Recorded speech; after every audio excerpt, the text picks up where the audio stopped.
Hello again, viewers, and greetings, fellow space travelers. This is Thorn of Night, and welcome to Monday, the 28th day of October 2024. And welcome to me being back from my little pseudo vacation, my staycation, after more than 5 days of no internet access. And then deciding, you know what, I've been wanting to take a little bit of a de-stressor anyway. I decided to just extend my time off, and I'm rested, relaxed, and still wasn't prepared for getting a Java virtual machine error when I tried to launch my Supper the Dark today. So instead of futzing around with getting that taken care of, which is probably just as simple as me rebooting again, or maybe me reinstalling the launch or something like that.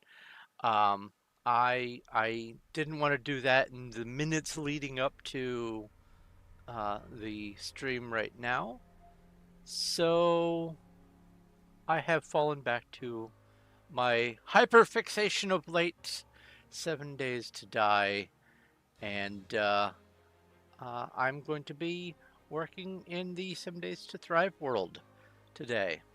Let's see here. Before I do that, though, I do want to, let's see here, bring up this RPG. Dreadwolf_22 has redeemed TTS. Ask a question. Any tips to calm down?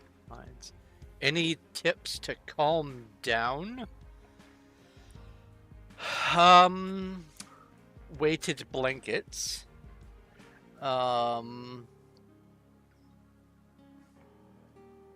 Alone meditation with some like brown noise music, or not music, but ambient brown noise, which is basically it's not it's more, it's like white noise, only deeper and fuller. It's sort of like leaves. It's like leaves falling. That's what brown noise is, basically, or very muffled rain. Ooh, we have a Pokemon. A wild, unidentified ghost appears. That's interesting. Pokey catch. This is one of the things. There's that pumpkin on here as the indicator for the Pokemon, and that means that using the Twitch lit icon as the call for the announcement won't work when these things come in. So this is definitely something that you have to have a different kind of trigger for. Anyway, before I get into any of the game and stuff, let's come over here, do our thing, so I can say thank you to the people who do help support my channels through Patreon: Elmaze11, Zogma Infinium, Sean, Little Cuddles, and Xblaze Ninja Zero. Also, thank you to the people who are channel members and everything else that you guys do, and hanging out and chat and just participating, all that kind of stuff. It really means a whole lot to me. But thank you guys also very, very much for your support. In fact, if it weren't for you guys, I wouldn't be able to replenish this. I have managed to finally receive in the delivery system the case of Balls Energy. So here's a redemption from last time I was streaming. Cherry Cola balls, or cherry soda.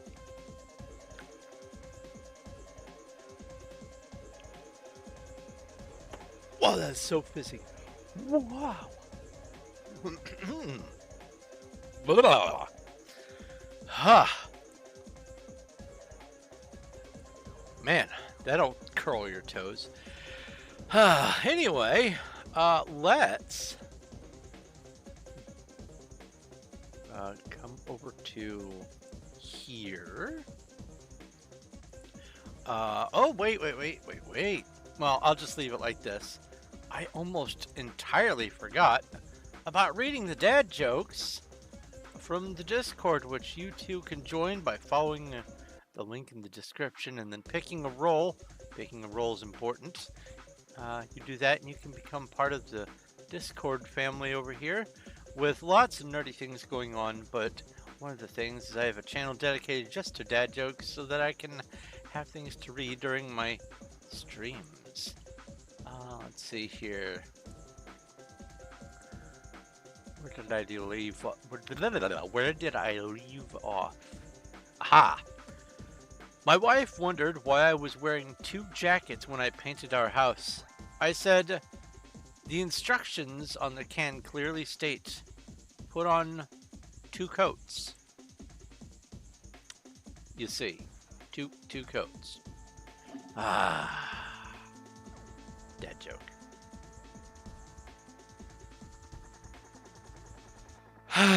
All right.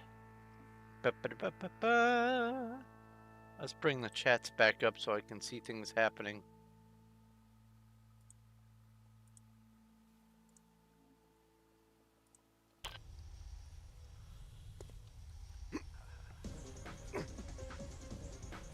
I'll wait for the ad break to finish. Oh, I'm getting ready to level up again.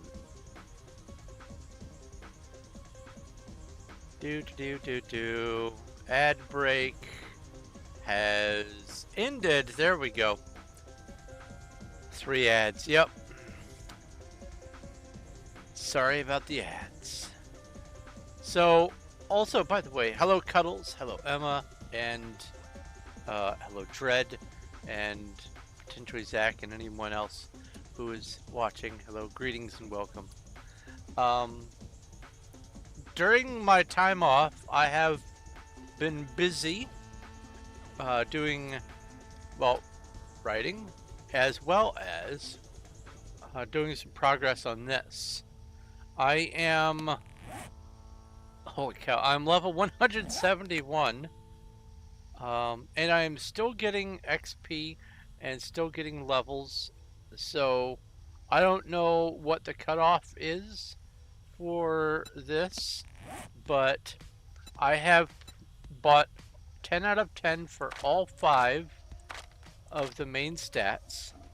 Hello, Zach. I have maxed out, let's see here, 1, 2, 3, 4, 5, 6, 7, 8, 9, 10, 11, 12, 13, 14, 15, 16, 17, 18, 19, 20, 21, 22. 22 items. Oh, wait. Hold on. 1, 2, 3, 4, 5. 6, 7, 8. 9, 10, 11, 12, 13, 14. 15, 16, 17, 18. 19, 20, 21. Yeah, 22 items. I've maxed out 22 items. It is normally Suffer the Dark, but I was having a Java virtual machine error, and instead of trying to figure out the time, no great loss either. Maybe not be able to get it taken care of in time for launching the stream, I just decided to fall back on something that I knew was running properly. But anyway, I have 22 of these maxed out, and I even went to the trouble of maxing out the parkour for a couple of reasons. One, I wanted to get past my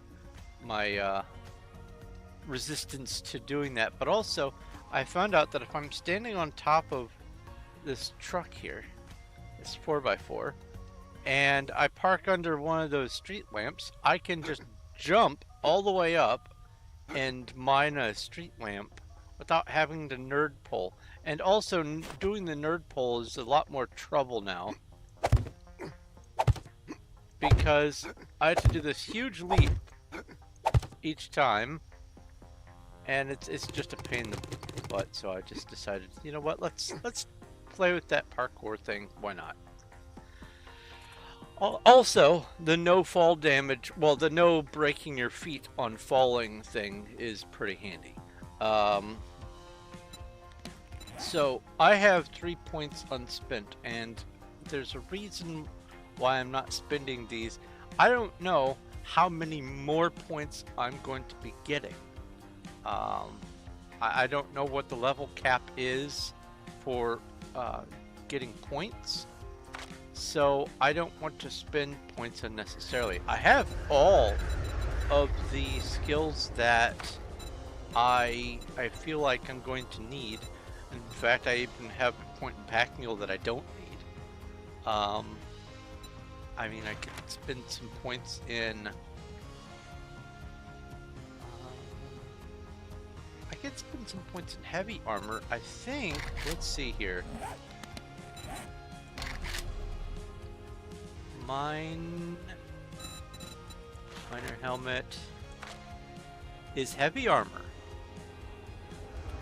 Okay. In preparation for mining, then, that's actually not a bad idea. There we go.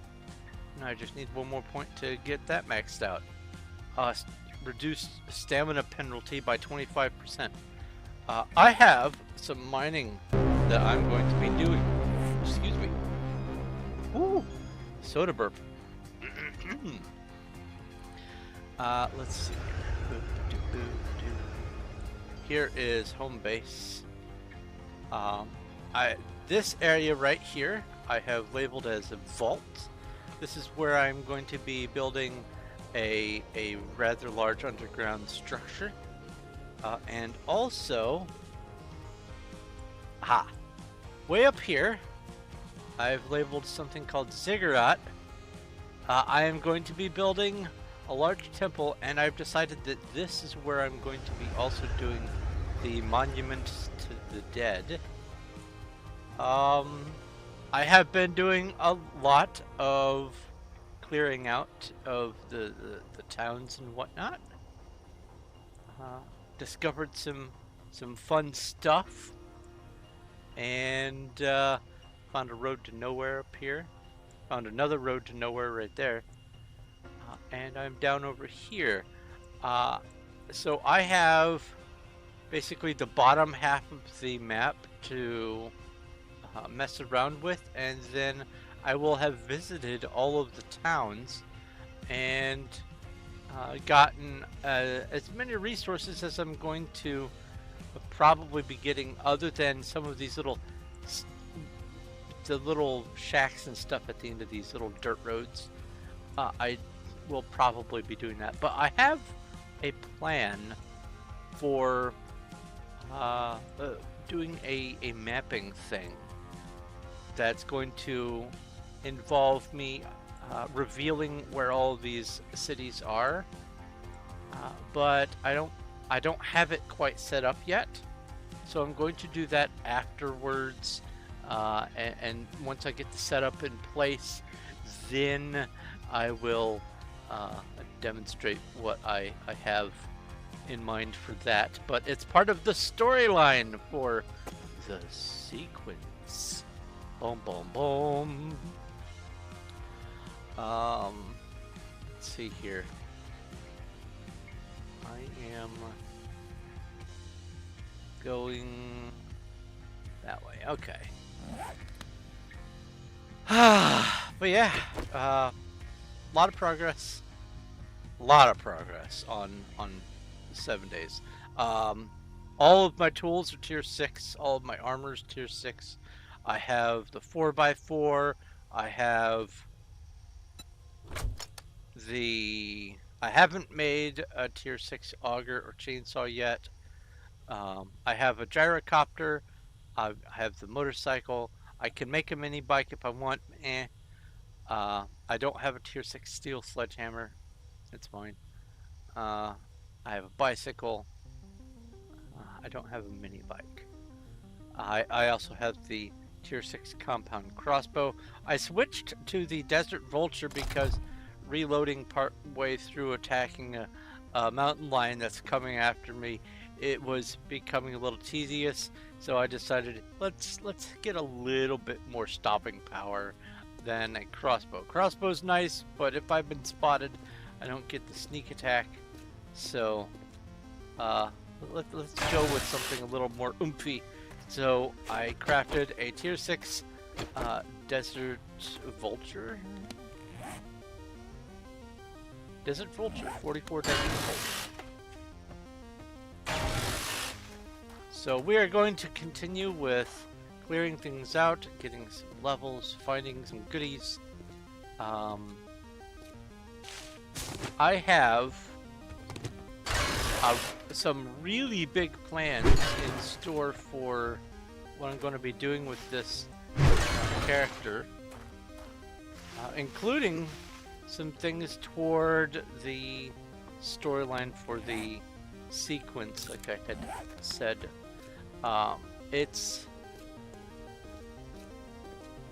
There is some behind the scenes stuff that's going to be happening.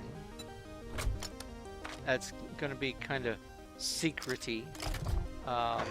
And there may even, future-wise, be some help. Hello, Sacred!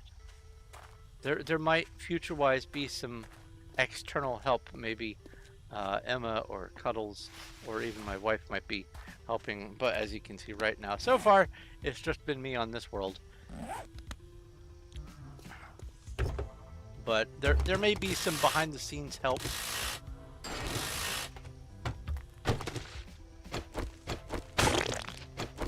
One of the things that I'm hoping to do is get a good feel for how much rotten flesh I'm going to have at my disposal, so that I can make decisions appropriately regarding farming plots and whatnot.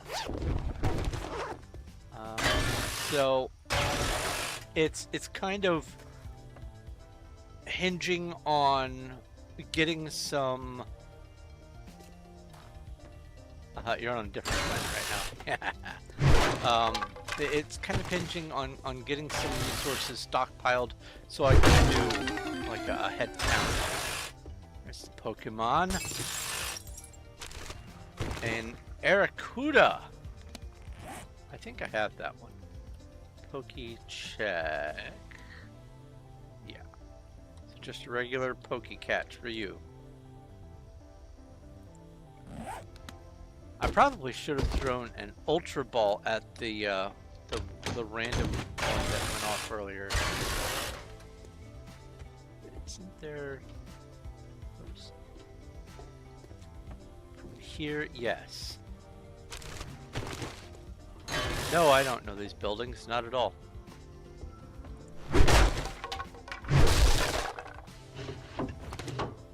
Anyway, so one of the things that I have been working on over the past couple weeks, towards my writing anyway, is I am trying to formalize my my planned submission to start putting some of my very own SCPs up on the SCP Wiki for submission. And instead of spoiling them early, I will wait until I submit them to do an announcement. But I have been doing a little bit of editing for Amber. I have been forcing myself to sit down and at least do a couple pages here and there.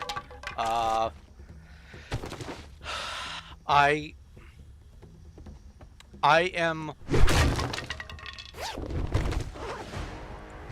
100% certain that I just have to get past the residual traumatic effects of that nonsense that happened with it. And if you are unfamiliar, one of the first stories that I committed to writing is one called Amber, and it is a hard sci-fi story, alien creatures and alien worlds and generational ships and all that kind of stuff. I had gotten the first draft written up, and I had gotten out of my way. I had gotten some editing done, and then I had a power failure at the house that caused a computer crash. And the software I use for the editing, it's supposed to do these periodic backups, and they typically work no problem, but this time the backups got corrupted, and I had spent a good couple months solid working on editing, and I was relying on the automatic backups, and they failed. And so I got kind of depressed about it. So I kind of avoided looking at the manuscript for a while, and ever since then I have been, I feel like there's more. Oh wait, no, this goes around. Yeah, okay. Ever since then I have been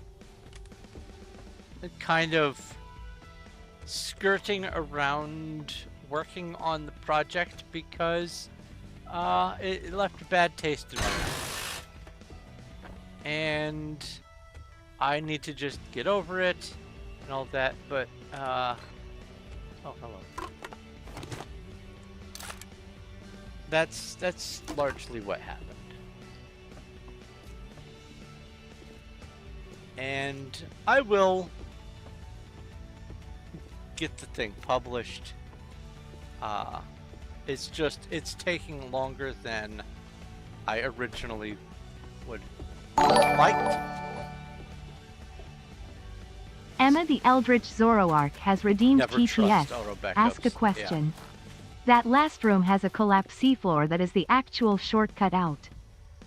Ah.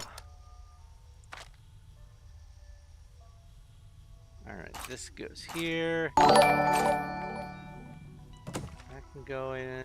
Dreadwolf_22 has redeemed TTS. Use Ask a that. question. Why I have an external HDD and I back up to it.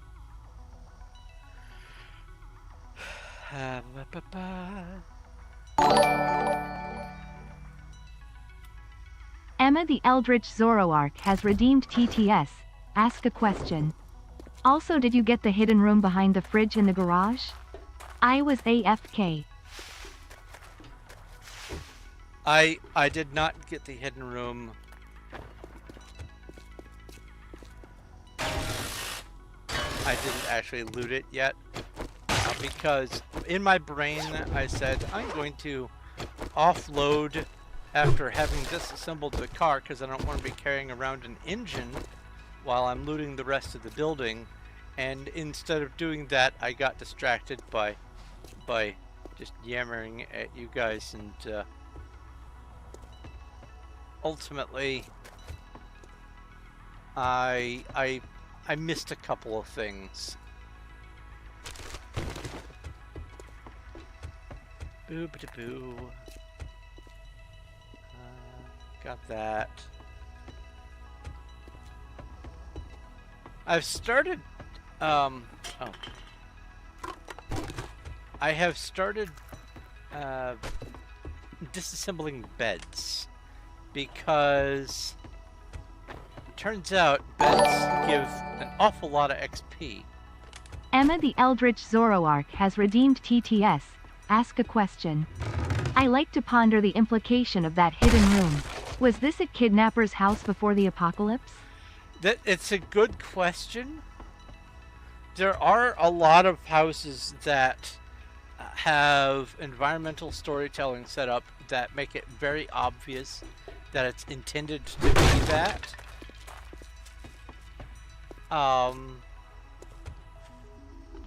But this is an older building. This is one of the older designs. So they didn't have like the missing posters and whatnot back then. So I'm thinking that there are some structures that they have just not gone back and modernized yet. I think that's what's going on. Oh, look at that. There's some solar panels on the roof. And I can just do this. Ha-ha! I am ninja.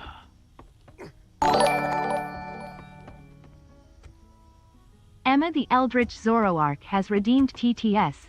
Ask a question. It's an older design, but it's now revamped. Also, the Fun Guy Daycare also has a sinister story to it.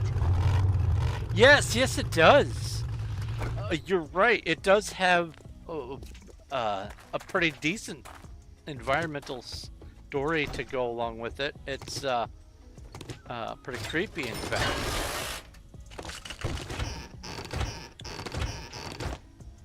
Oh, I have found in my exploration some new to me structures.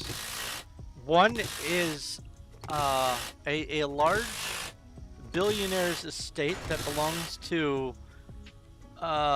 Jeffalon Zuckergates, and that made me giggle, the name. And then there's also a mafia boss estate that I found. The mafia boss estate honestly had a lot bigger underground area than the billionaire estate did. But the billionaire estate had a lot nicer. Hey-ya! No, I can't do that. I don't have my car back here. So put this, and do that, and then maybe I can do it with just two. Huh! Hey-ya! Got it.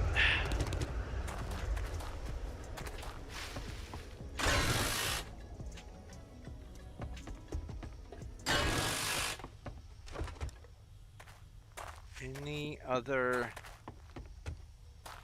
gadgety gizmo things? I have to be careful in the wasteland.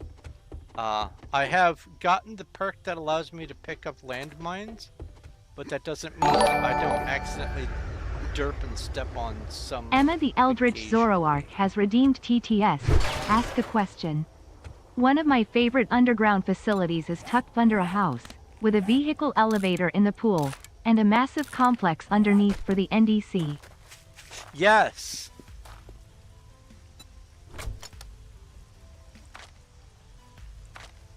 Let's see here. Scrap. Put the cash in here. Put the mailbox over here. Dump chest. That back. This back here.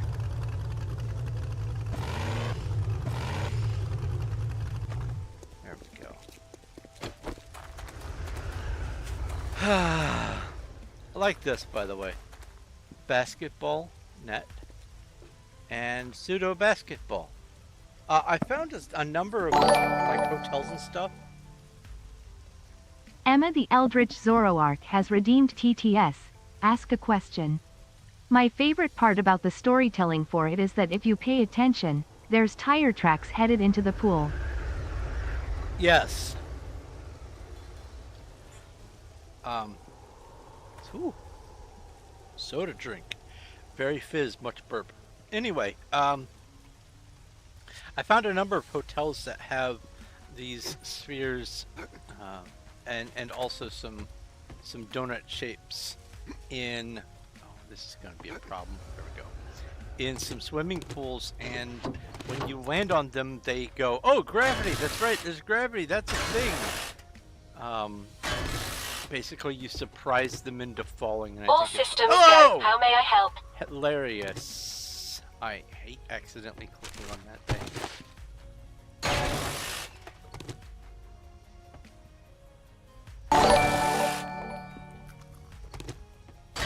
Dreadwolf_22 has redeemed TTS. Ask a question. Would you rather be in a room of Terrans or a room of Romulans? Again, this is when the Romulans were at the peak of their hostilities with the Federation. Yes, but is it also when the Terrans were at the peak of their hostility?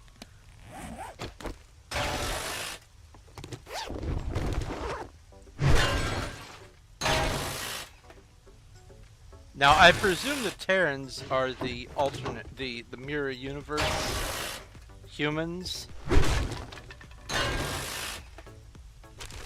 Unless I am misremembering, and human Terrans are just, regular Federation humans.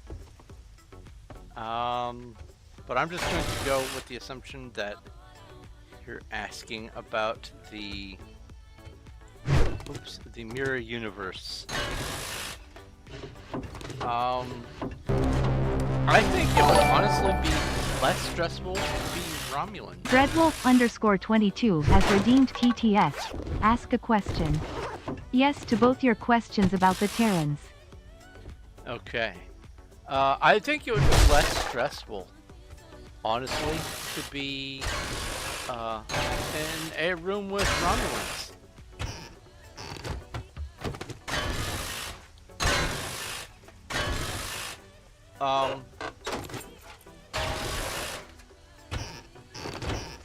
Because having to try to keep up a facade of a certain kind of expected personality is taxing. And me personally, I would rather just let the dice land where they may. If I'm going to get tortured by Romulans, I'm going to get tortured by Romulans.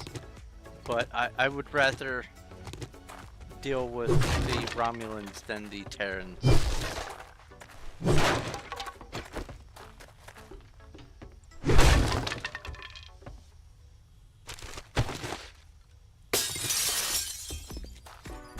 Boo.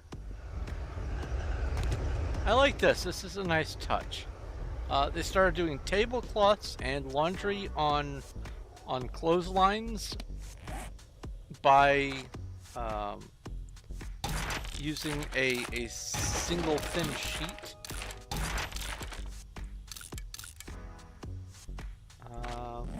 In fact, yeah, that's just cloth. I don't think I had checked to see what that was made out of before. Oh, there is a Pokemon. Pokecatch. Huh? Oh, I missed that Pokemon. Ah, why doesn't the chat always scroll down all the time for me? What causes that? I thought that there was still time, but turns out when I hit enter, I see above where I hit enter the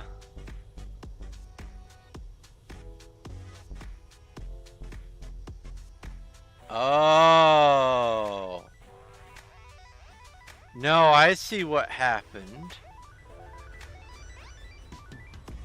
I hit enter at the moment that it became unavailable. Ouch.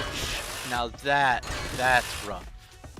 But sometimes my chat doesn't scroll all the way down automatically. I have to manually scroll down. It happens a lot when I do the roll command. I have to manually scroll down so I can see what the result of the roll is.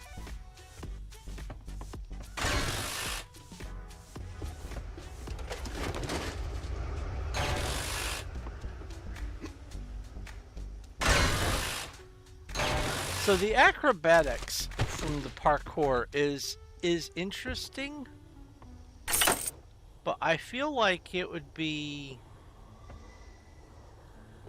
better to also have a reach extension.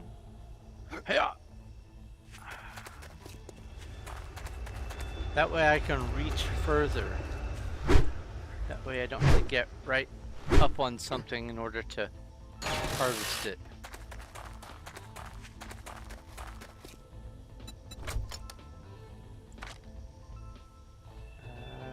You in there. You in there. Boop.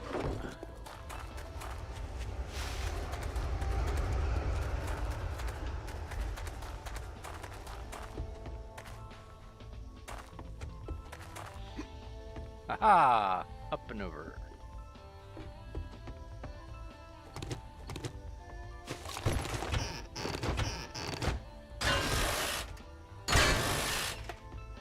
I have been getting some decent screenshots of some structures that have inspired me to do some interesting architecture.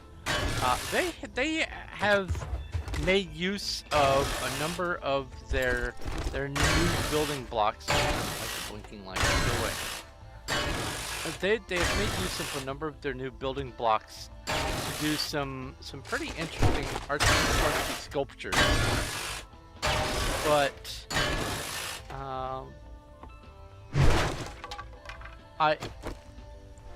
I'm more interested in some of the things that I can do. Oh, I delete. Some of the things that I can do technology-wise. Things that are going to look high-tech or steampunk or whatever.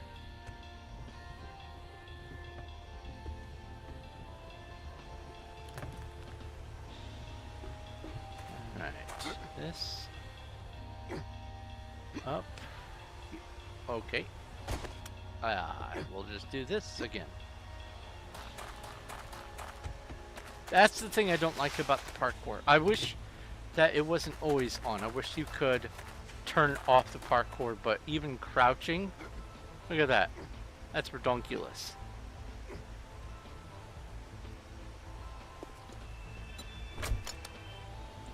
That's too much jump.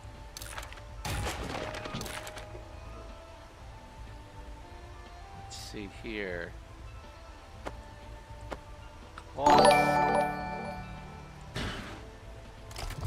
Dreadwolf_22 has redeemed TTS.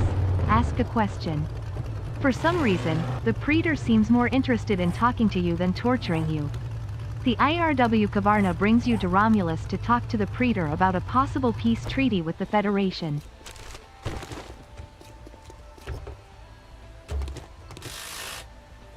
Well, here's the thing about the Romulans. If they are not going into a situation already expecting hostility, they are somewhat inherently science-minded. And that's part of the reason why I would rather go with them than the Terrans anyway. Because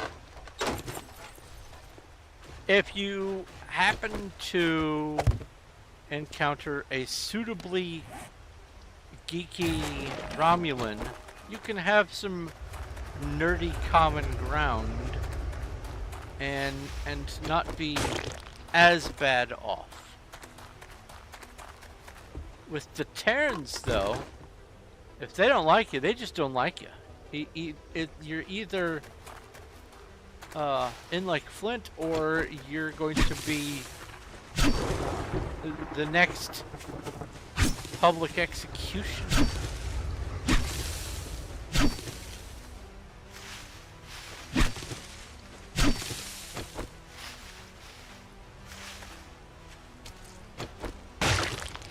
But with the Romulans, it's just straightforward.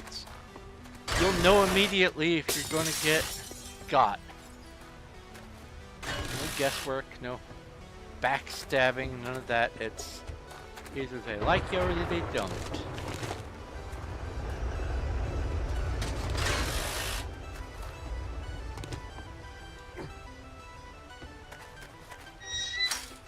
Oh, that got my back.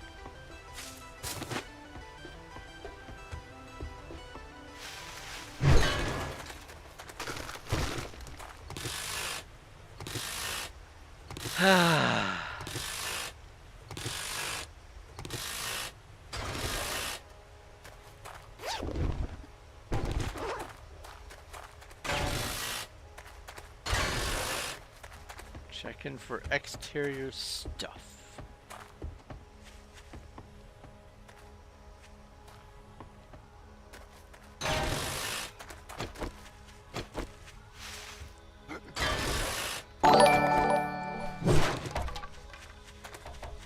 Dreadwolf_22 has redeemed TTS. Ask a question. Potatoes. Well, sometimes the Romulans will backstab you. Sometimes they will backstab you if you are identifiable as some sort of figurehead. If you're a nobody, then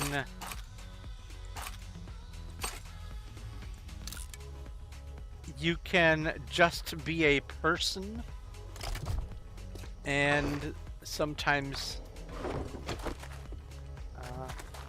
you might get lucky and find a personable Romulan.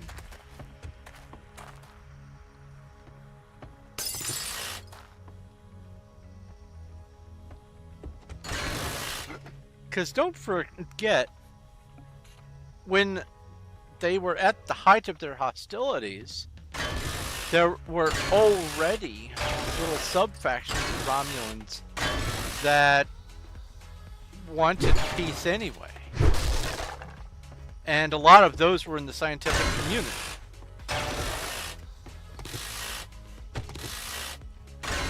So if you had some suitably... That got in my way. You had some suitably nerdy knowledge that could be put to use, as long as you were still useful. You were just kind of allowed to exist.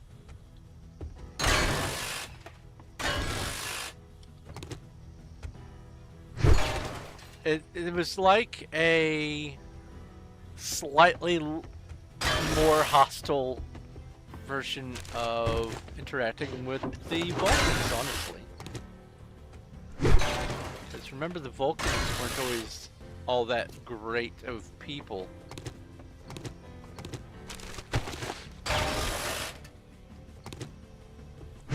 They really drove it home in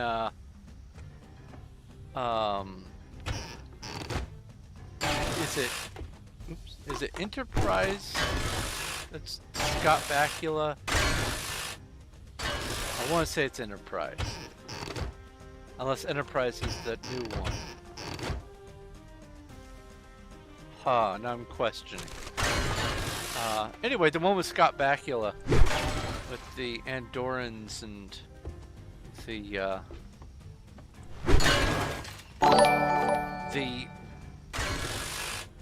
Dreadwolf underscore Vulcan 22 has chaperones. redeemed TTS. Ask a question. EA. Enterprise. Ah, good.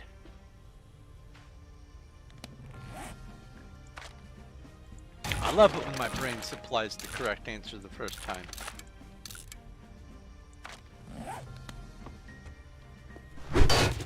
Nothing in there. I like this. Hinges. They actually made it look like hinges here. It doesn't open, but they made it look like hinges. It's a nice touch.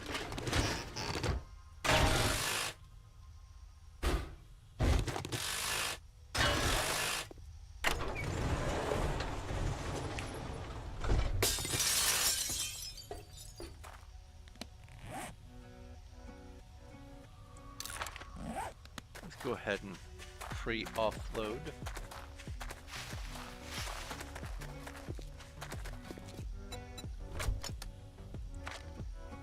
Doop doop doop. I'll do the cornbread.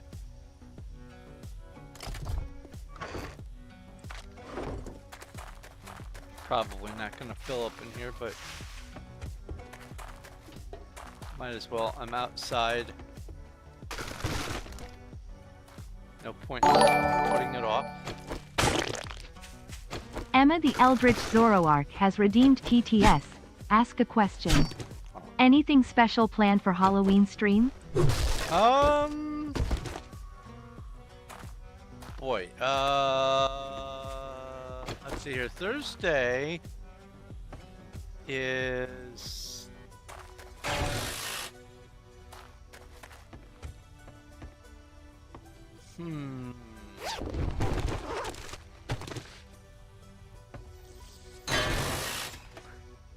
I don't know. I did find that one Halloween themed planet in Starbound, but it seems a little bit busy. Too much going on to have a sort of a more easygoing stream.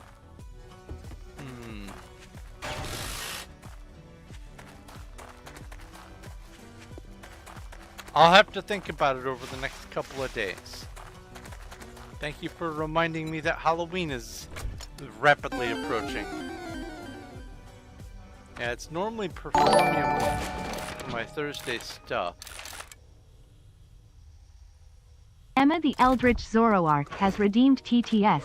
Ask a question. Could play some of your spooky games, like Spooky's Jump Scare Mansion or SCP. I could do that. Here's what I was talking about. We've got a lamp, we've got the truck. I can just go boing. No nerd polling. No nerd poll necessary.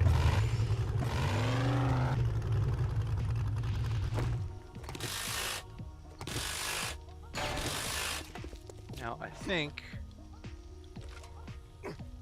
yeah, I need the truck to get to that one.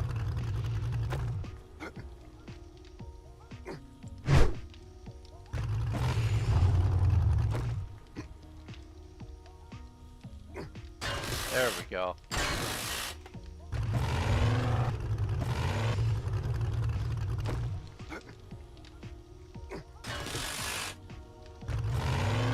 That's actually way less hassle than doing the nerd poll.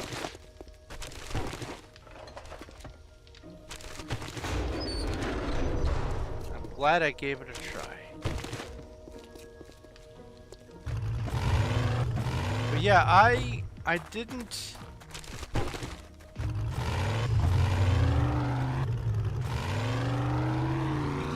The way the year has gone,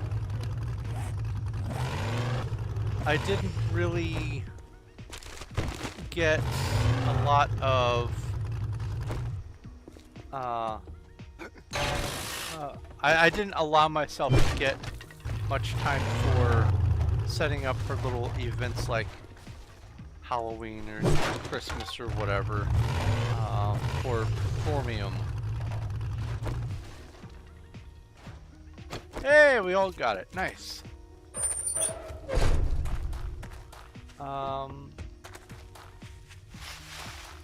If I was going to be doing another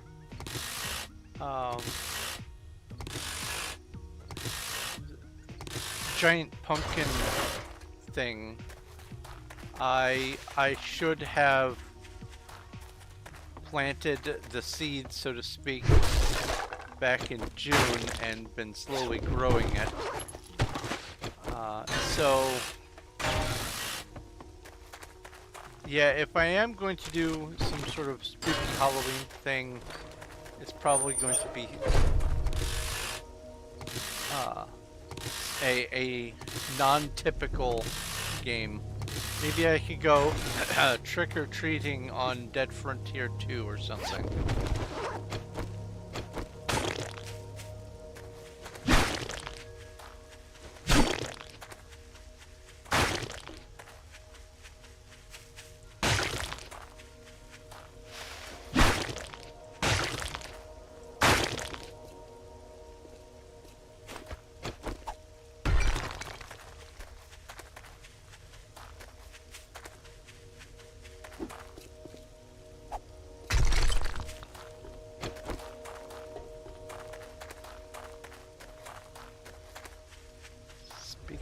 Mining, I need to actually sit down and start working on the area for the vault. I want to have a big drive-in situation for being able to get to it. I want to have an underground parking area, sort of harkening back to something we did on a multiplayer.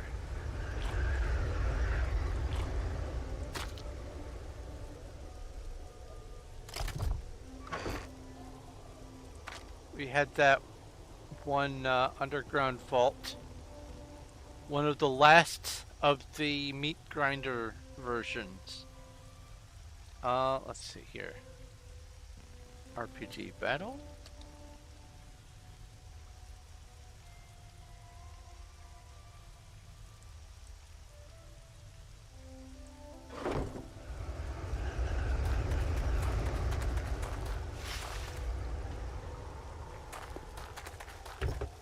I tend to enjoy Halloween. Halloween is some of the best decorations. And that's you can start getting your hands on bunches of gothy stuff and steampunk stuff and other things like that, but also some novelty candy and other novelty decorations and things. But as far as gaming is concerned, Halloween is very often time when different games have additional bonus content that's only available during the Halloween content is only available during the Halloween period. Unlike with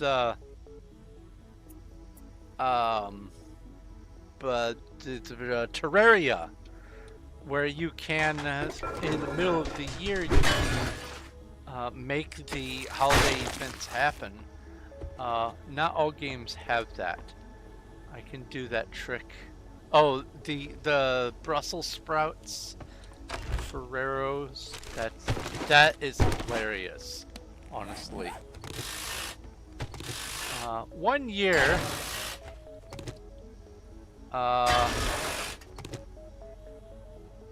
like 6 or 7 years ago,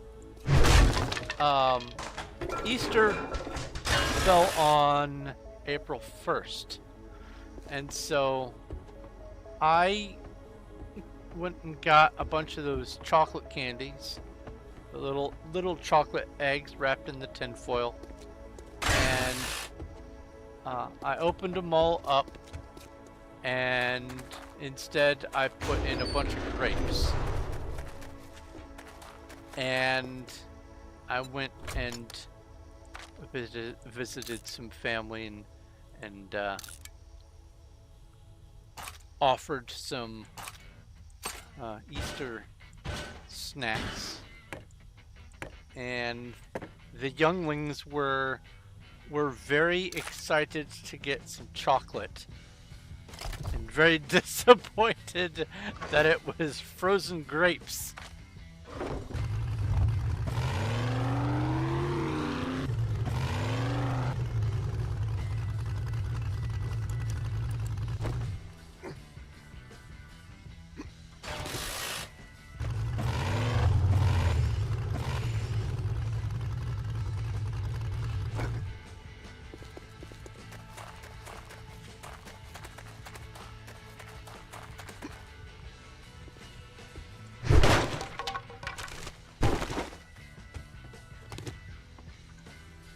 Yeah, opening a bunch of Ferrero Rochers, or Rochers, I don't know how that's pronounced,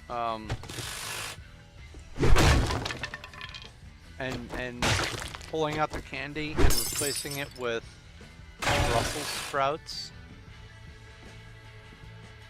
Yeah, that's pretty fun. That's some top tier, good quality stuff.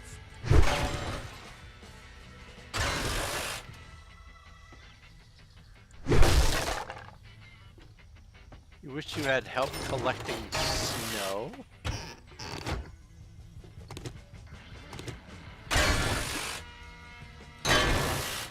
Collecting snow in what?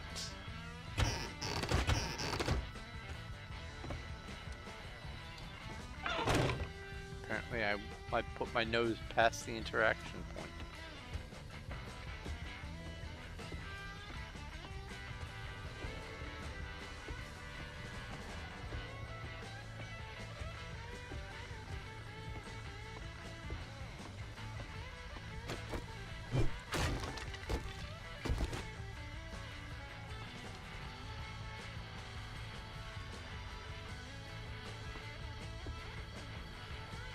Building your house out of snow.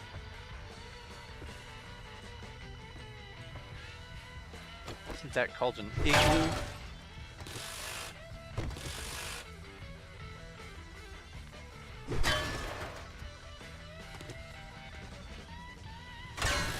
Fastest way I've found for collecting snow is just dumping a bucket of water.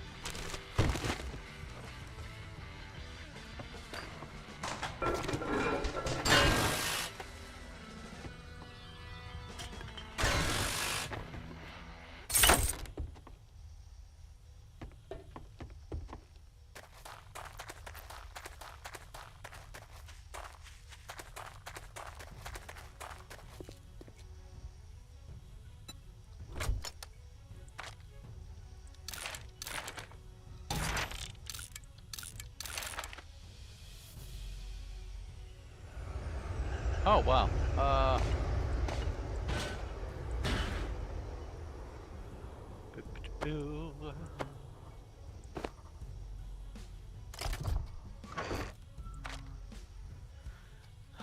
So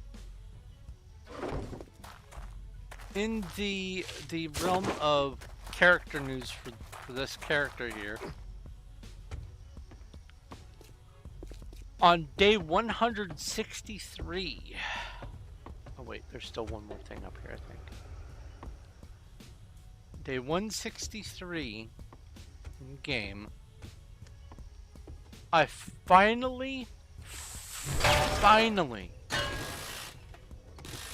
found my first upgrade for the dew collector. It took me that long to get an upgrade for the dew collector. And it's the only upgrade I have. I only have one of the three. And only one copy of it.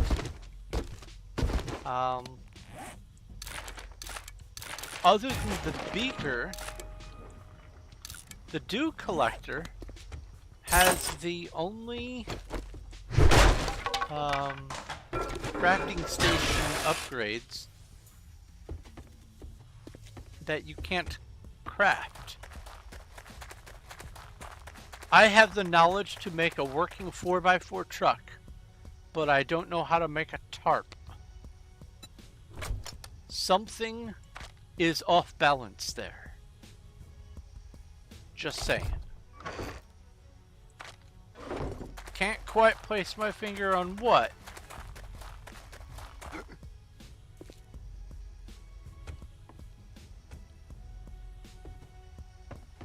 Snow is starting to build up on the mountains, and you found out that's going to be next year's water supply when it melts. Nice!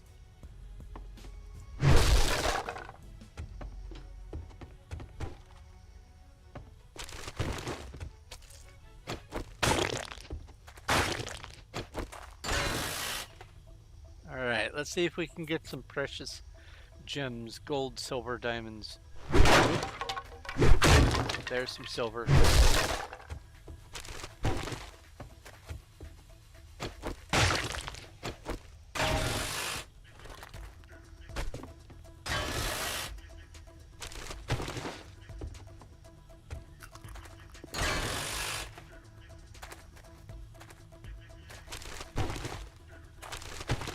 And yeah, I could knock down some of this stuff, but if I break this, I only get 5 XP and a little bit of plastic and some paper.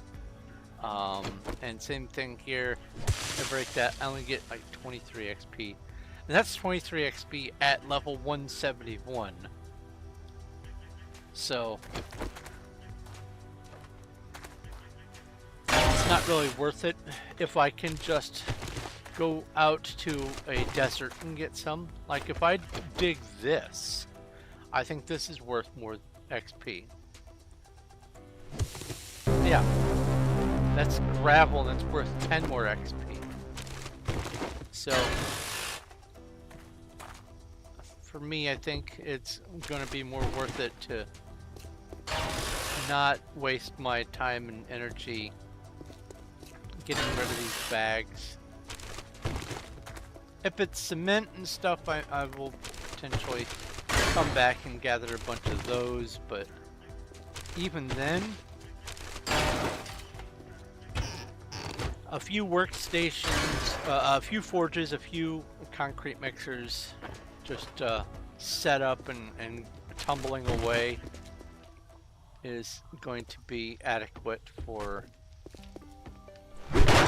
material production, so I'm not that worried about it.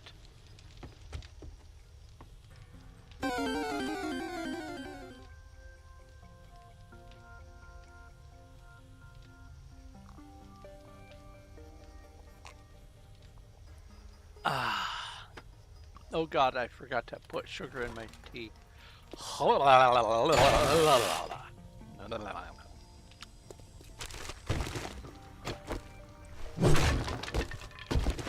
I put creamer in my tea, well, the powder creamer, to cut some of that acid,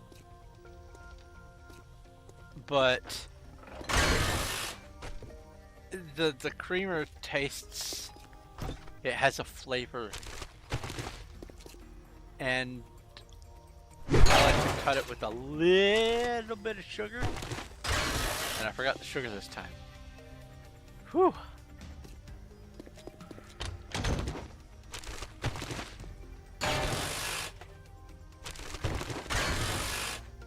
Wild execute. Pokey check.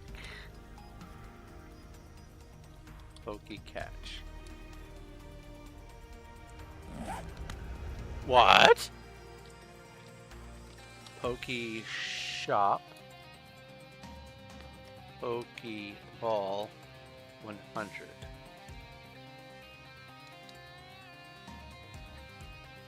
Pokey catch. Oh, it escaped.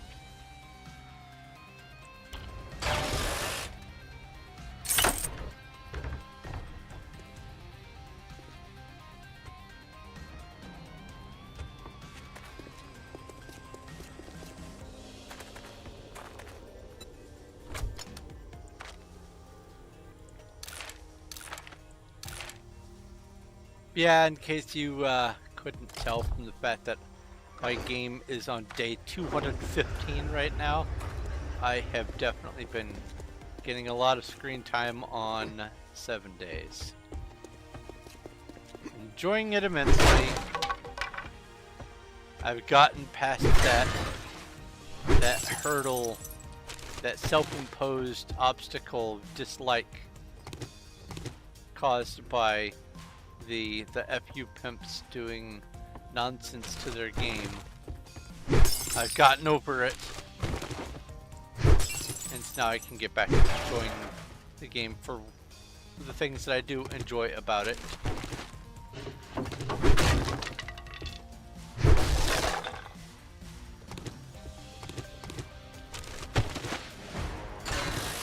Is it a perfect game?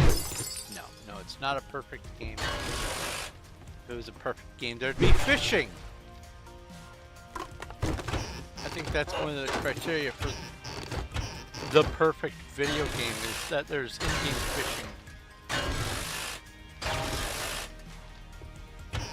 I think that's why Skyrim added fishing. Just to appeal to that carnal desire to go fishing in a video game.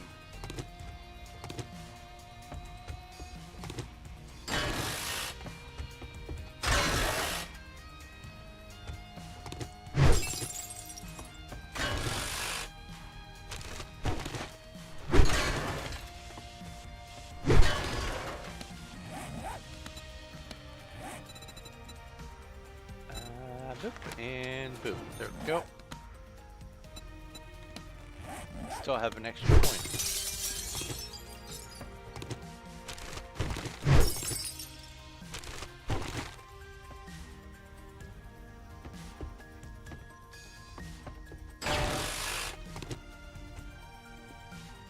Yeah, these little animal things, I've yet to find anything behind one of them, but the big portraits, like the one that was in front of there, I will almost always check those to see if there's a safe in the wall behind them, or a little cubby hole.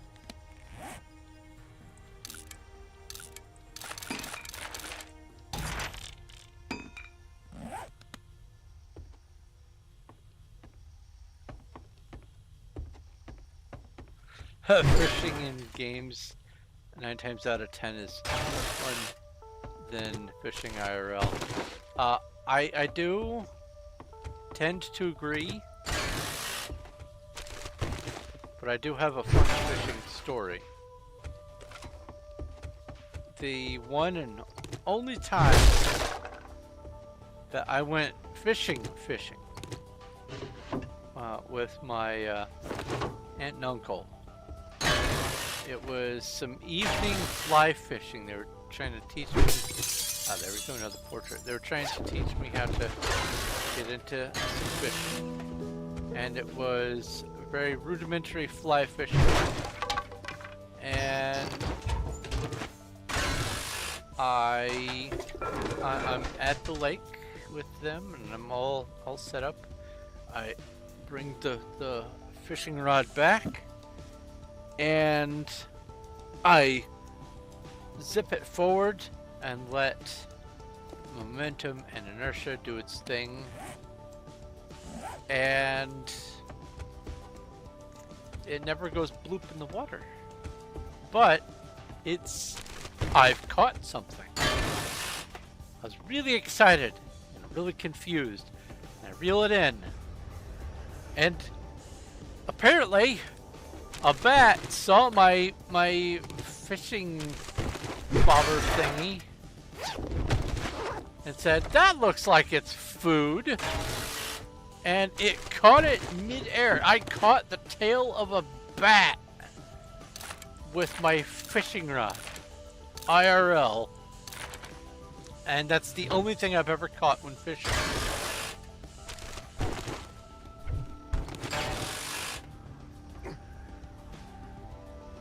I mean, you can't top that. I peaked Caught a bat. No point in carrying on.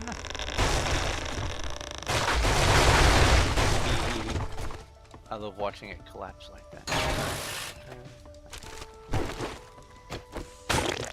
Uh-oh.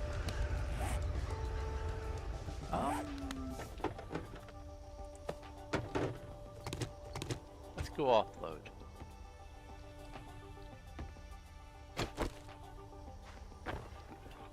Usually, I get a feral white that's hiding here when I have zombies on.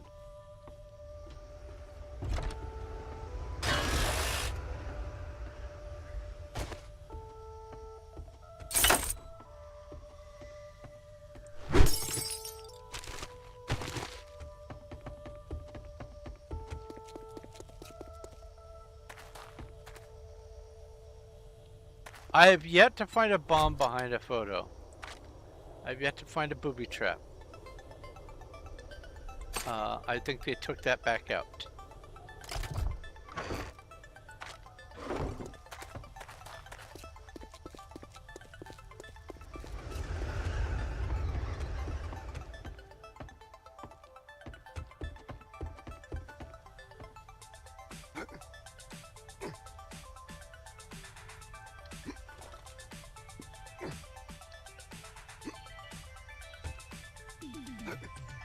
Ah, fine.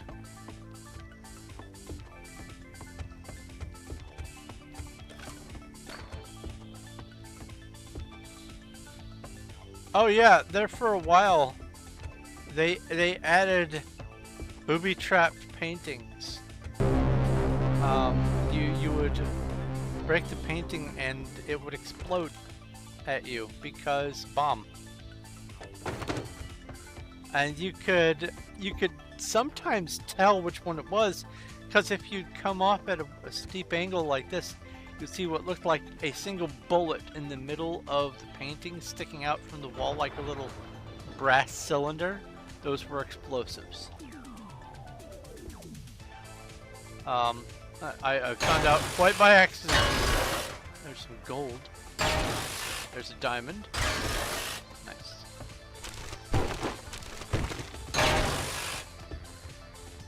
Yeah, they were experimenting with booby-trapped paintings. That was also when they were trying to add all kinds of booby traps to the terrain and POIs and stuff like that, trying to make it more challenging.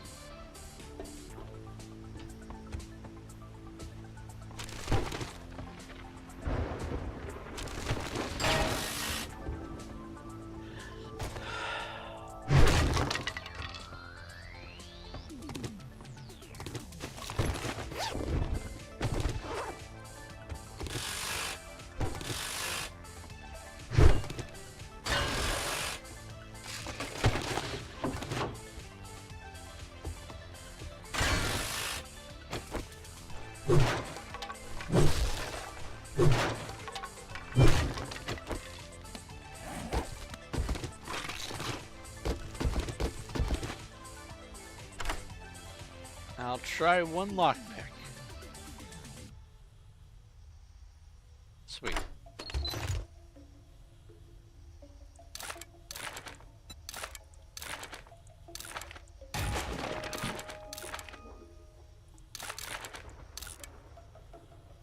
Ooh, another battery bank. Sweet.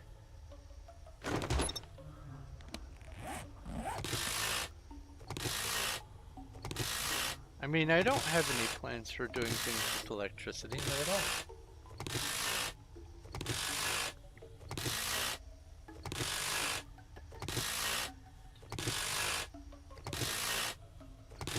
I've taken to disassembling these safes because they also have steel, and it's worth it.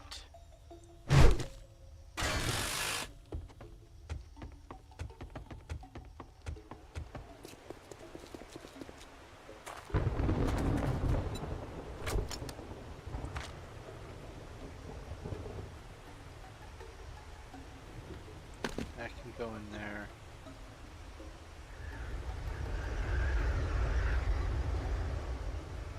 there's still stuff I haven't encountered that will be getting picked up. I found a new method works pretty nice for this. I fill up the 4x4 with stackables that I want to actually use and collect.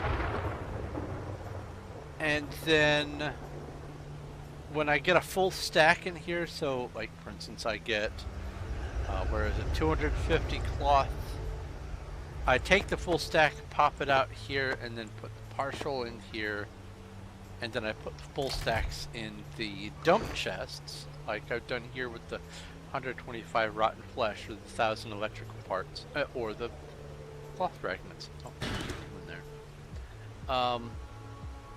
And then I end up with a 4x4 100% full of things that I actually want to transport back to the base. And then I put all that stuff in a dump spot that I'm using for the town. Then I go back through the town and I pick up all the other stuff, because if you don't manage stackables as you're going, you're gonna end up doing dozens and dozens of little jaunts through the town trying to pick up all your loot. So I figure might as well do some free looting as I go, and it has saved me a lot of gas, it saved me a lot of time.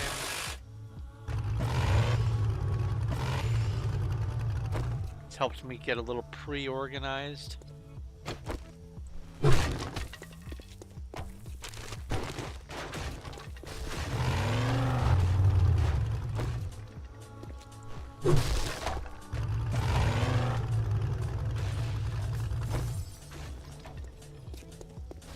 Mailbox.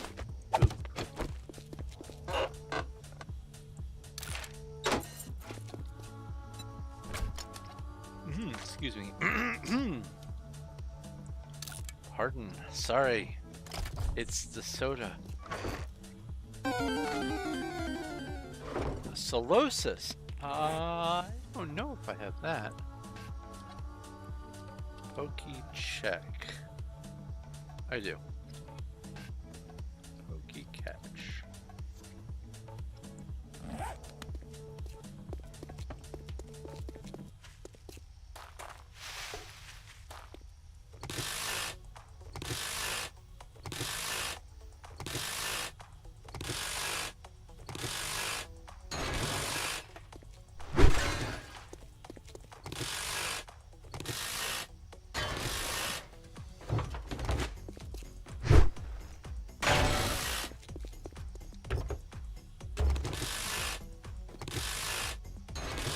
Something that bothers me about the video game logic for this.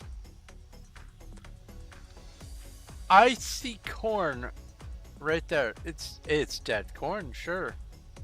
But you can still, unless it's rotten, you can still turn that into cornmeal, corn flour. Just saying.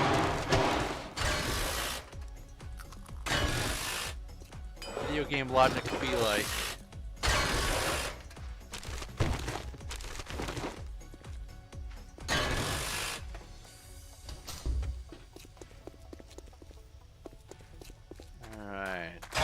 boxes, air conditioners. That doesn't give much, but it's there.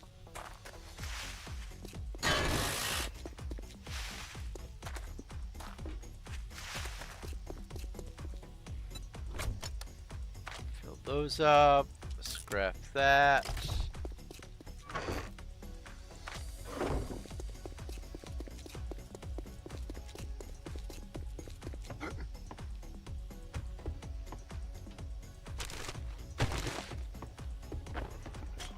Oh yeah. RPG raid mines. RPG boss battle.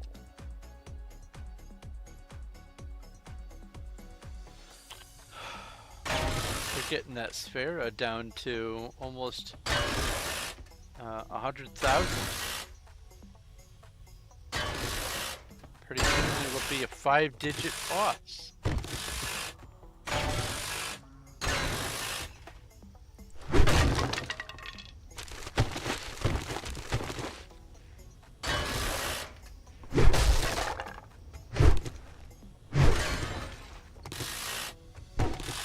Yeah, tons of XP from beds. The bare mattresses on the floor, not worth it. But when it's a whole bed with box spring and all that, yeah, definitely worth harvesting. Yeah, you end up with a bunch of largely useless springs, but there's lots of other materials that you tend to find in the game that's largely useless.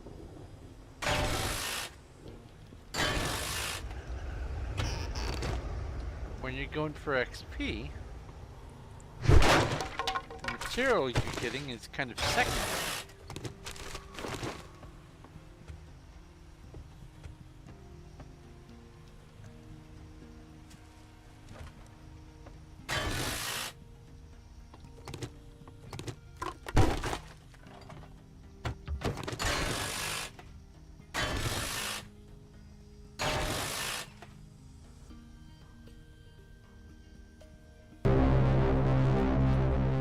Don't feel bad about falling asleep.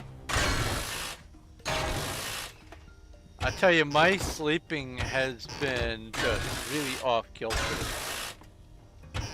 the past couple of weeks. I kind of let myself just go to sleep whenever, and I realized just a few days ago, oh no, I need to get back on my normal wake up routine, because otherwise I'm not going to be good to go for streaming.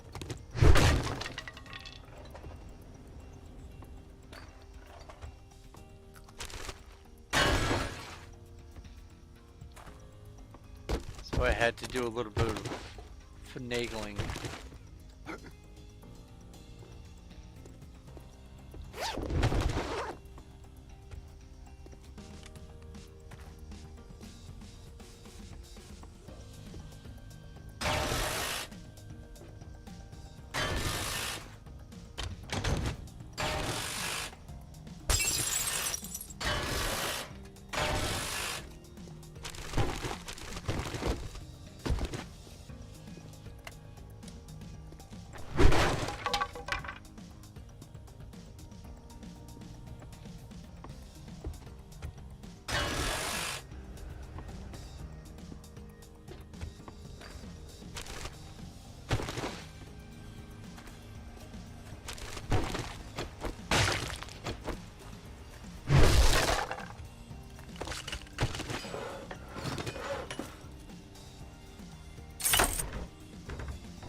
Offload and come back, shall we?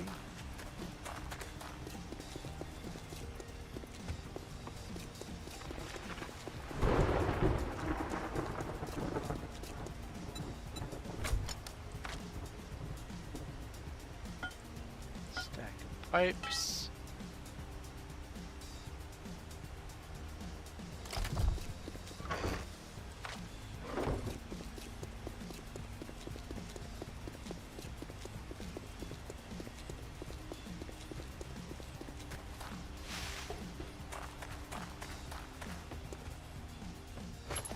Oh yeah, that's right, your knee injury. I forgot to check back up on how you're doing with that. Still not good, huh?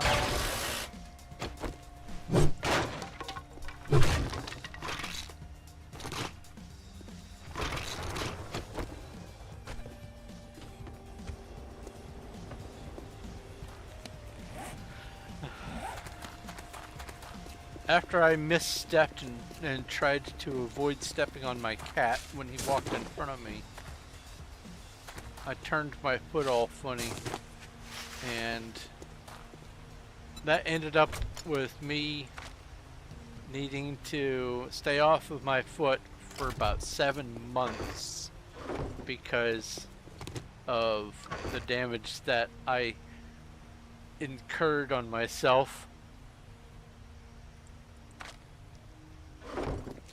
Miraculous as the human body may be sometimes it's a little bit of a butt.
Oh, I had mentioned that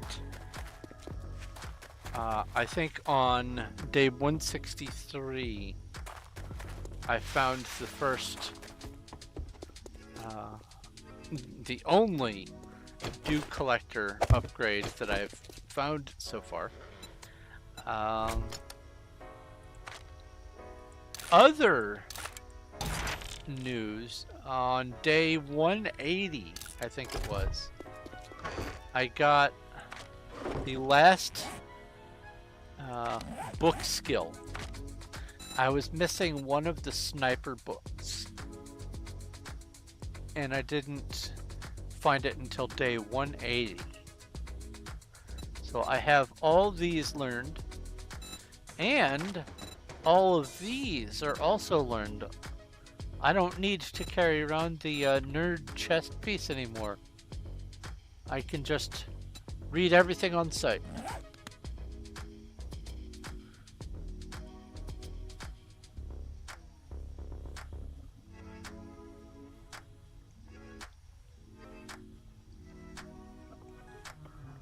Wow, that's busy.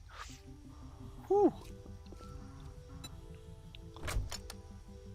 All right.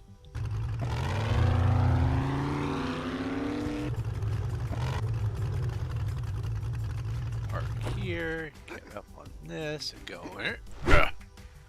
Hey,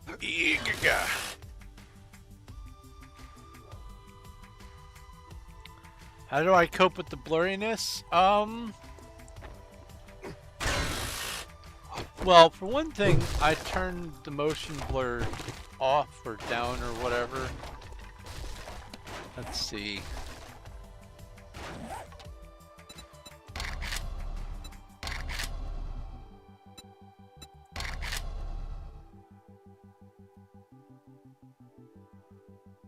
Oh, I guess I have it on normal.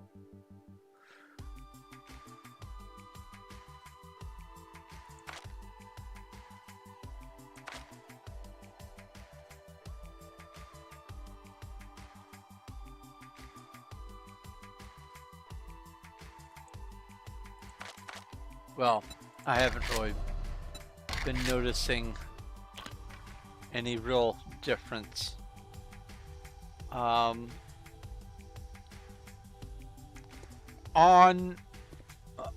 my previous computer,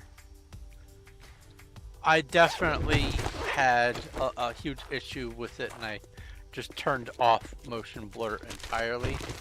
but on this one, it's not too bad. I have a decent enough computer where it doesn't really cause that much of an impact for me.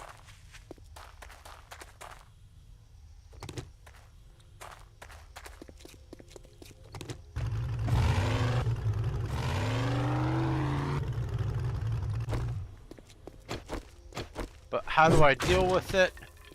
I just get used to it, ultimately.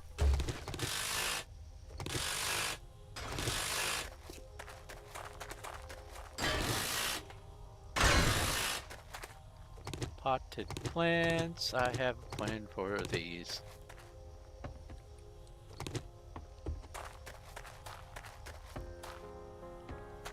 I also have a plan for engines and radiators.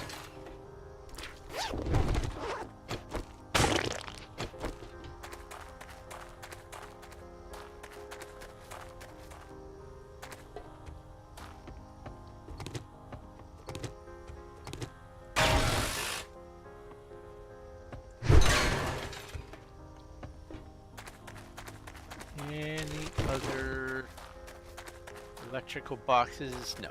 Okay. Get on top of this and go. Yeah, got it.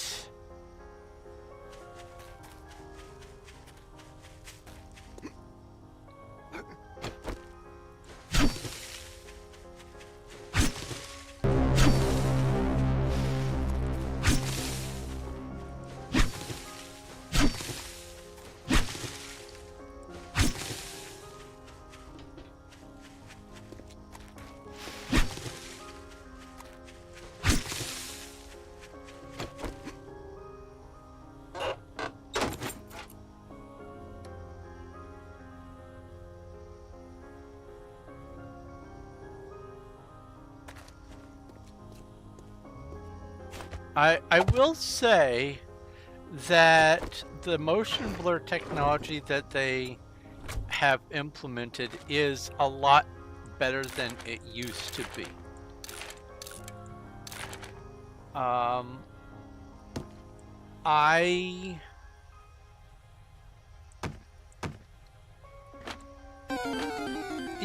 Even if I had a good enough computer to run everything at full bore, I still would, for most games, just outright turn off motion blur, because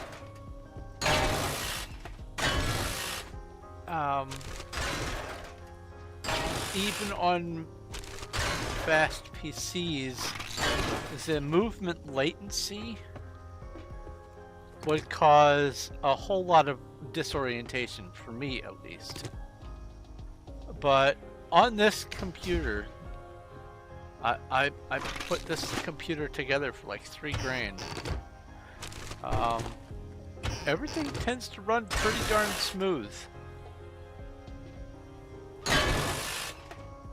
I still get the occasional hiccup here and there, but this was definitely worth the price of admission. There's nothing behind there.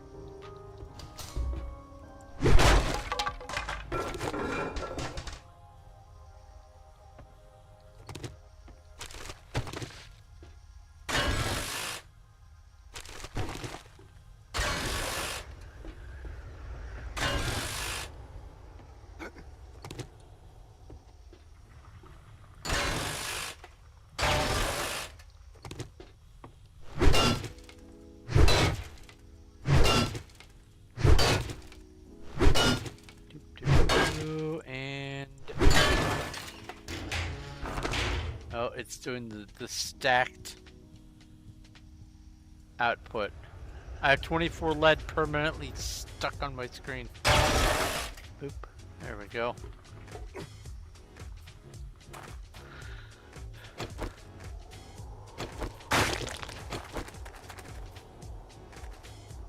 Just noticed this. This is a birdhouse. that's kind of quaint.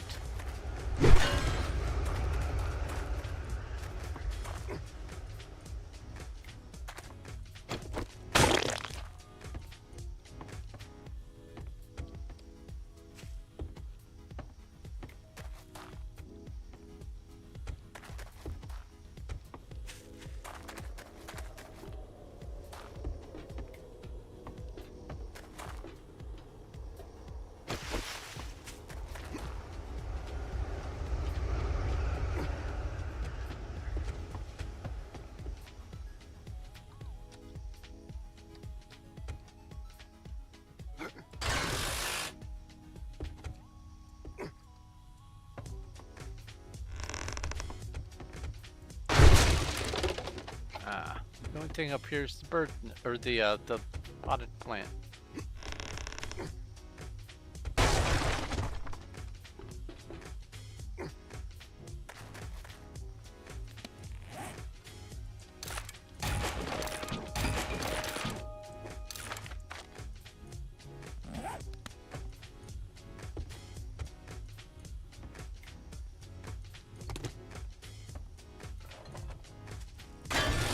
Brass out of that. Doesn't really do me much good, but the things that yield brass give more XP than the regular pipes, so I will at least go after those.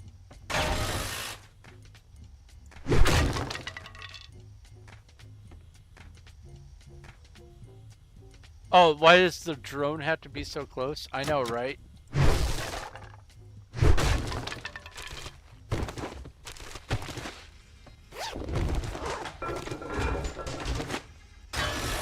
There for a while I was using it as a portable dump chest, but now I've got it.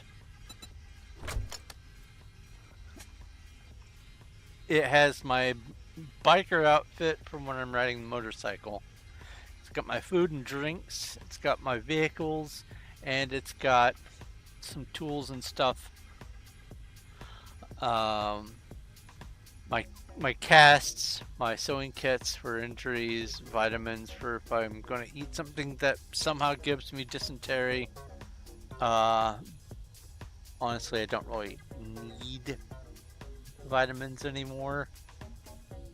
So I could free up that slot as well, but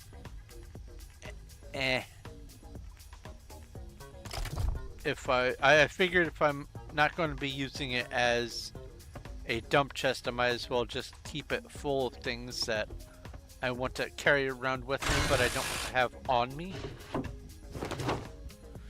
But yeah, one of the things I hate about this thing is when I'm out in an open area and I want to interact with it. It won't be hovering here because it'll say, oh, you turned around, I want to go over here. And so I have to follow it around and keep clicking on it until it actually interacts with me. If I could figure out what its effect radius is, I might maybe leave it at like the entrance of a house or something like that, but I think it has to be within a certain range. I can't interact with that.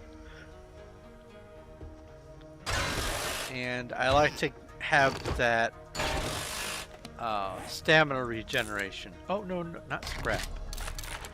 Scrap the chair.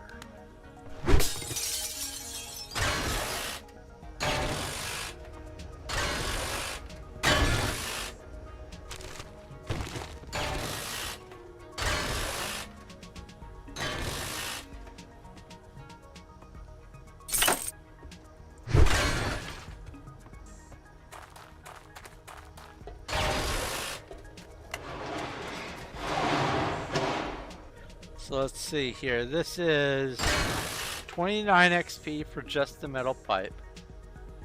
Let's see if I'm actually right about that. 152 for the metal pipe with the brass.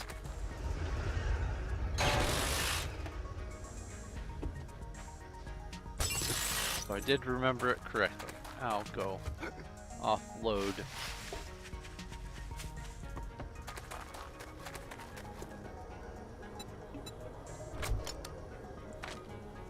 Let's see here. That goes in. That's a new stack. New stack of that. That goes in.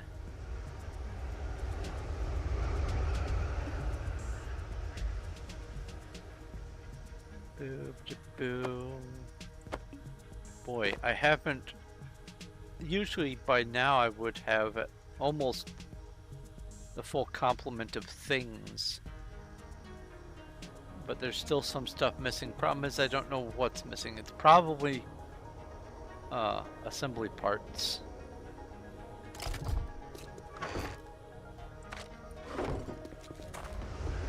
Yeah, like I'll be here. And here we go. I'm trying to interact with it and it's going, I need to go behind you. Yeah, let's stand out here in the middle of nowhere.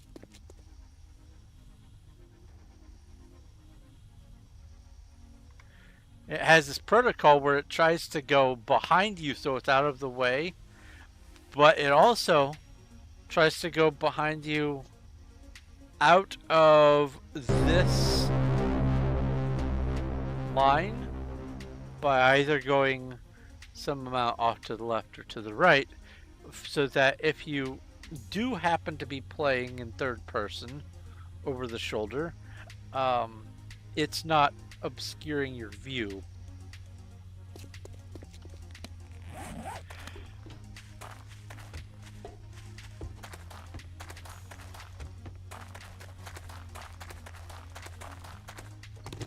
It's a rock. I thought it was a bag.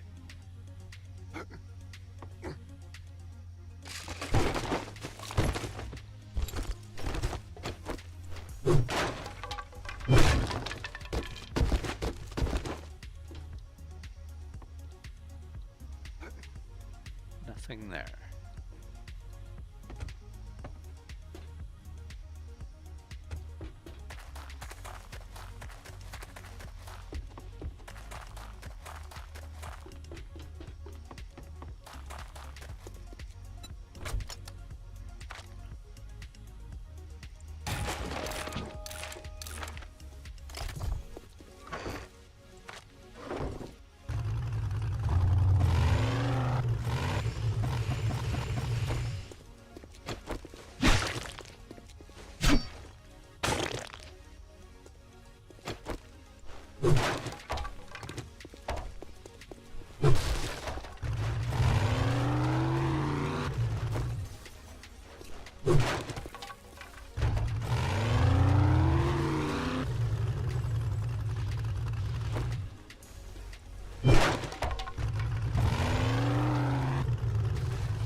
Oh, also while I was on my little break, I was trying to find some good screenshots for the game. I got some pretty decent ones. A couple that I'm going to be putting into my wallpaper circulation. Oh, how convenient. I was just about to repair this thing anyway. Here's a repair kit.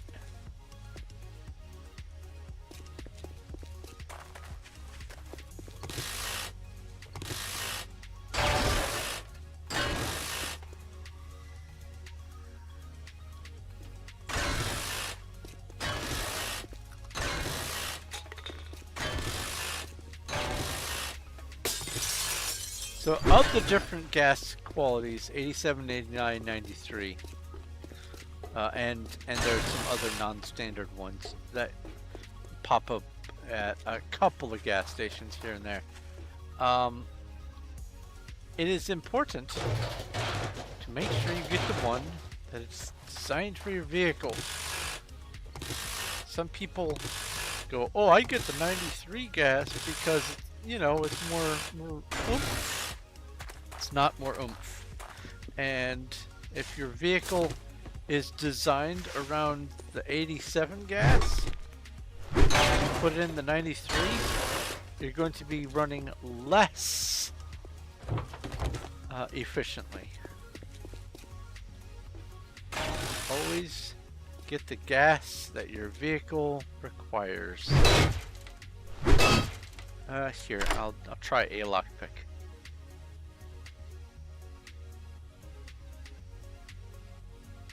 You need 16 stacks of some color of dye, and you don't know what color to do. So is this for your snow building?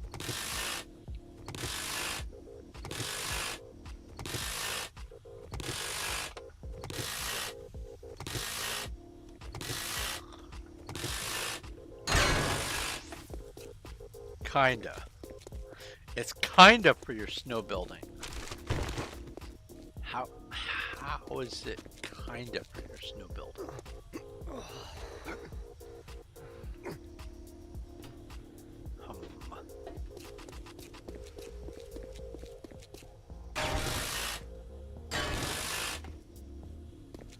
Is there another? There is. Alright, let's offload stuff. It's for outside the house as well. What is the wood type that you're using? Is it the spruce, dark oak, regular oak? What's your plan for that?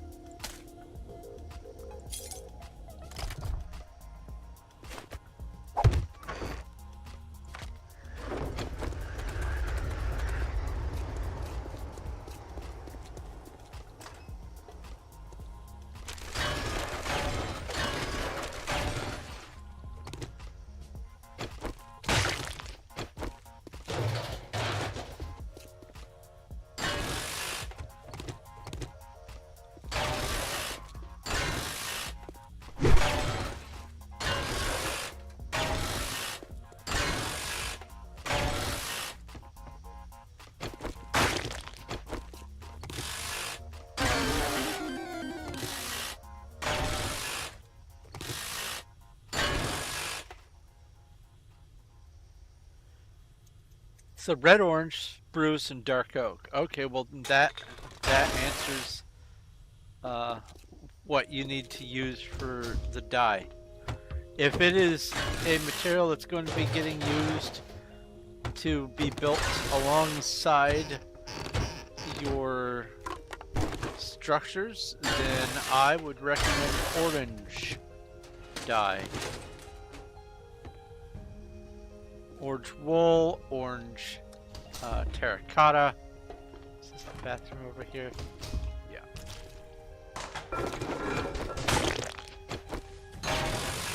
I would say orange.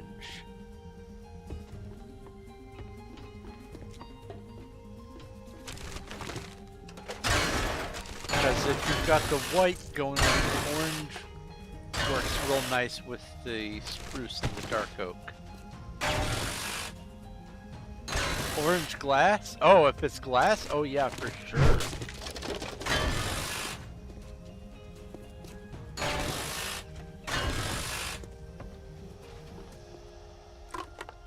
You want your tertiary colors to be more subtle anyway.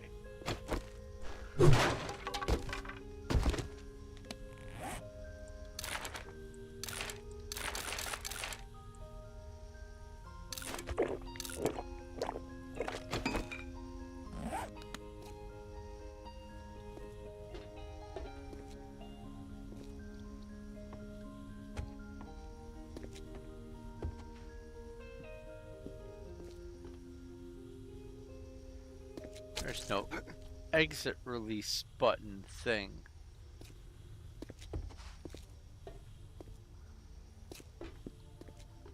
Fine, I guess I'll do the old-fashioned way and just go out the door.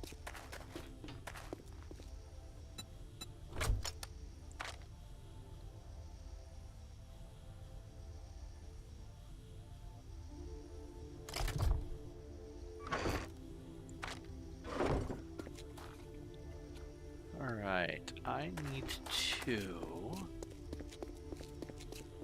get up there.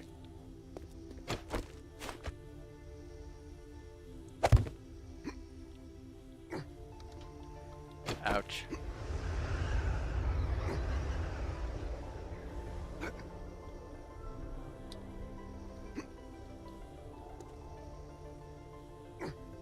Haha!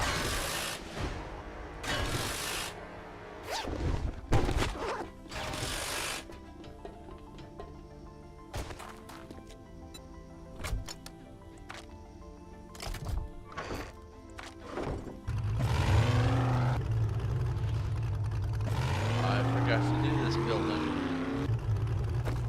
Going back.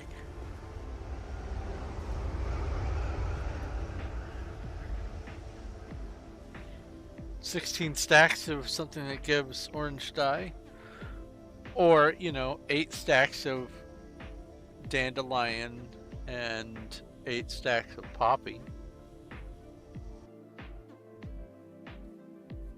I will be right back.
Alright, I'm back. It was just a minor catastrophe. I tell you, my cats have all the grace and elegance of a monster truck.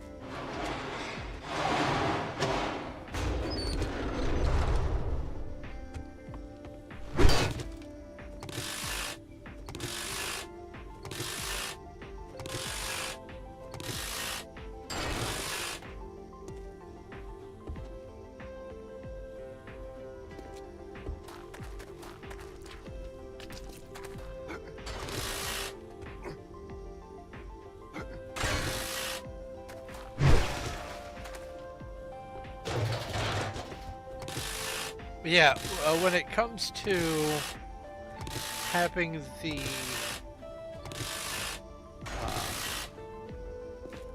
the white along with the warm tone wood, you want to have a warm tone color, so like orange or red or brown dye or whatever. But like if you have, say, birch, that's an opportunity to use blues and some slightly more vibrant colors. But you want to offset the white, but stay in the same family. So if it's a warm-based wood, you want to have a warm-based color.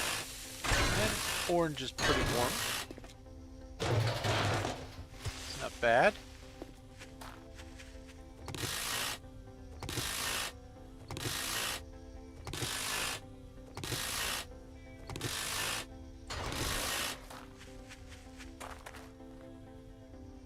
I mean, with enough practice, you can tastefully do just about any color combo. But for least amount of effort, if you're going with those browns, then some sort of warm color is where you want to go. I would lean toward orange because, among other things, orange can be obtained from dandelions and poppies. So it's readily accessible. Not like, say, magenta or lime green.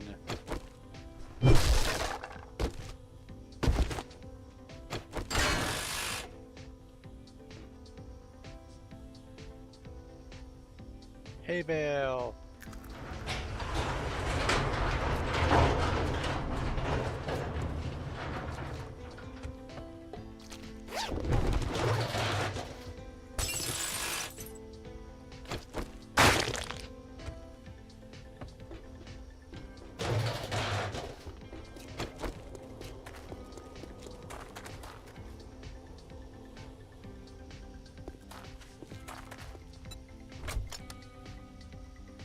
Scrap the 2 and the 4.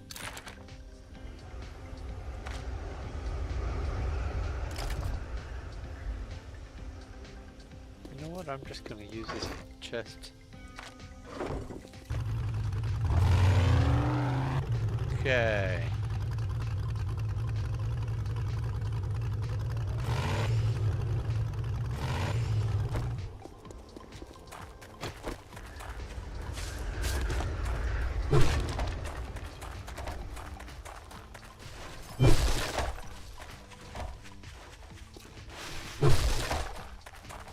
Not only is it fun to de-technologize by chopping down the poles and having the little collapse thing happen where it just slowly obeys gravity after stacking back up like a bizarre Jenga. That's fun to do and to watch, but also it helps me to more firmly identify if I've been in an area yet.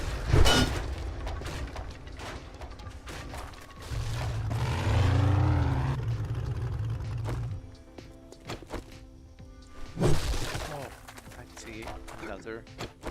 Oh, I never came out the door? Ah. For shame. Shame on me for not doing this.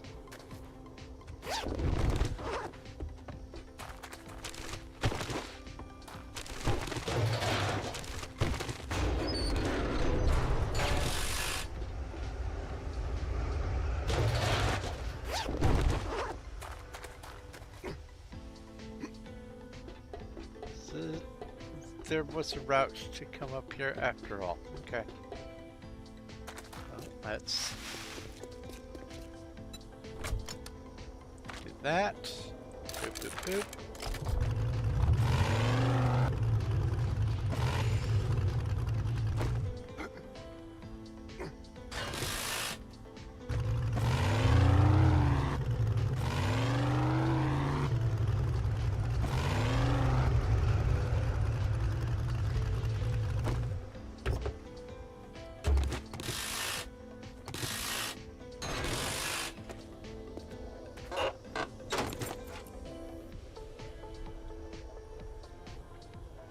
So, if you want to take a good screenshot of a nice view that you find, so like this backlit house right here, you hit F7 and it turns off your HUD.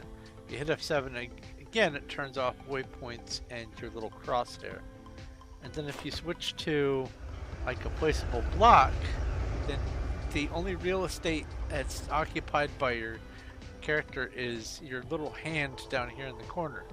Now, if it's up close, you get this little outline, but out here, no outline. So let's take a nice little view.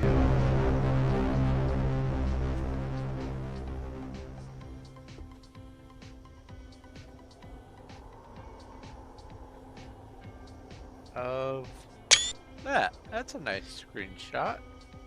And then F7 to bring your HUD back up. With your HUD disabled, you can't interact with things. HUD needs to be working.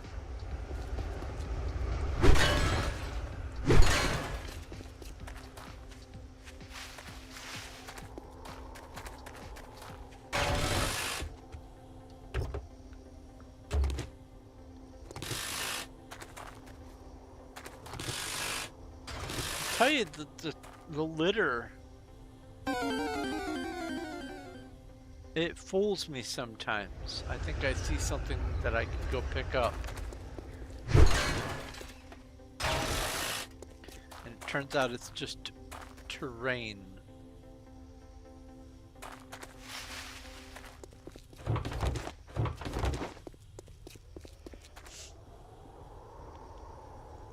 I see a Pokemon.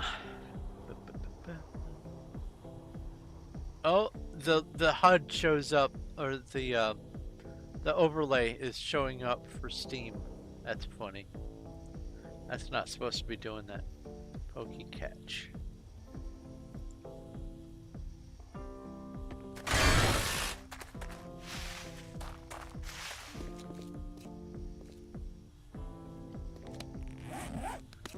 Alright, let's offload.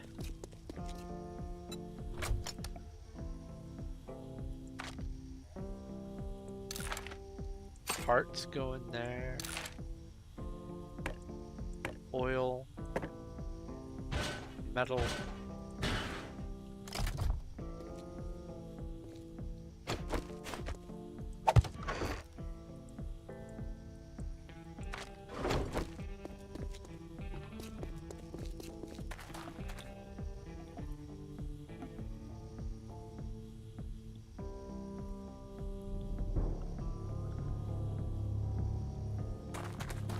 I think I had a bug bounce off my eyeball.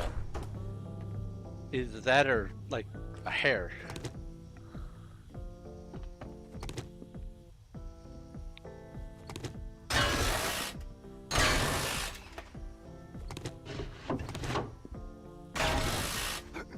There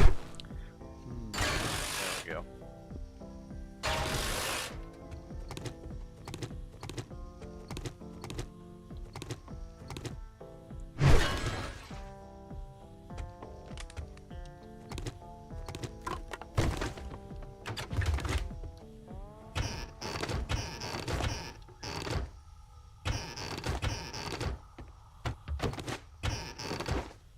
If you loot something,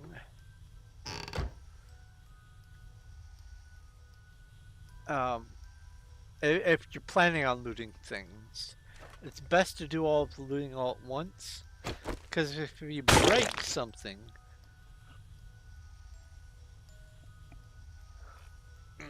excuse me, if you break something and then you want to loot, there's this little delay that you have to wait for. So I do this, and as soon as I was able, I opened the inventory. So I'll go up and look at the cupboard, instant. Break it and look. There's a couple moments worth of delay. So I like to open things and then break things. But picking stuff up like the chairs and the potted plants, that's a free action.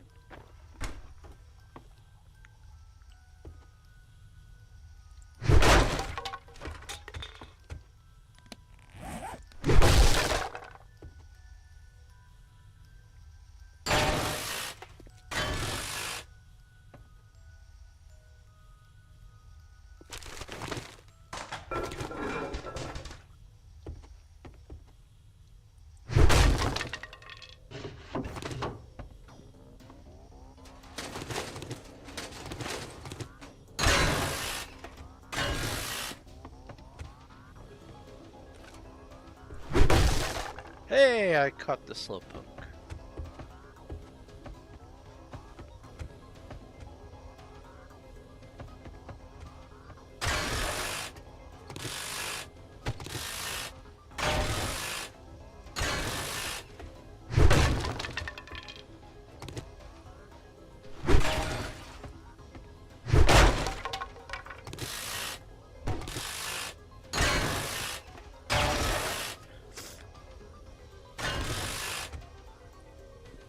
I found a bunch of the, I won't say OG POIs, but the medium-aged ones, and they've definitely gotten a lot of those older ones updated with new paths and new elements as part of the structure.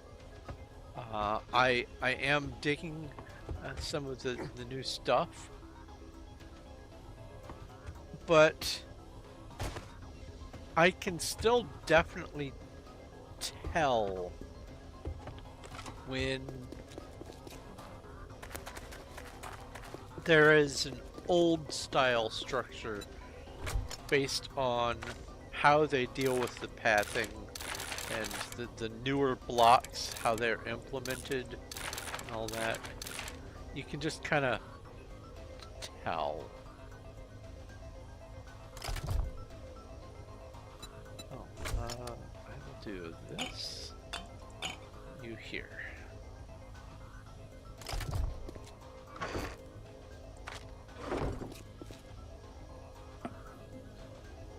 Ouch. Oh! I don't know if any of those neck cracks came through on the mic, but oh, that was therapeutic.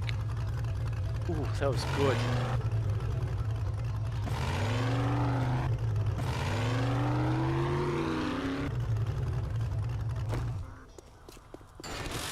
Oops.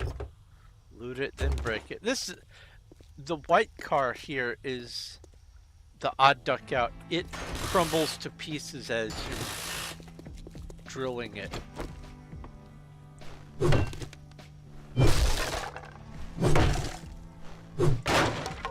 I'm hitting everything but what I'm aiming at. There we go.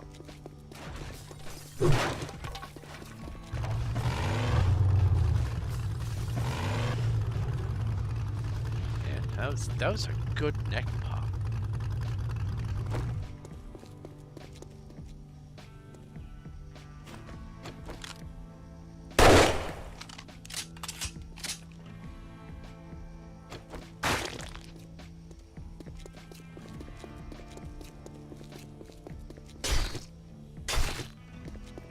So the mountain lions and the coyotes are aggressive by default.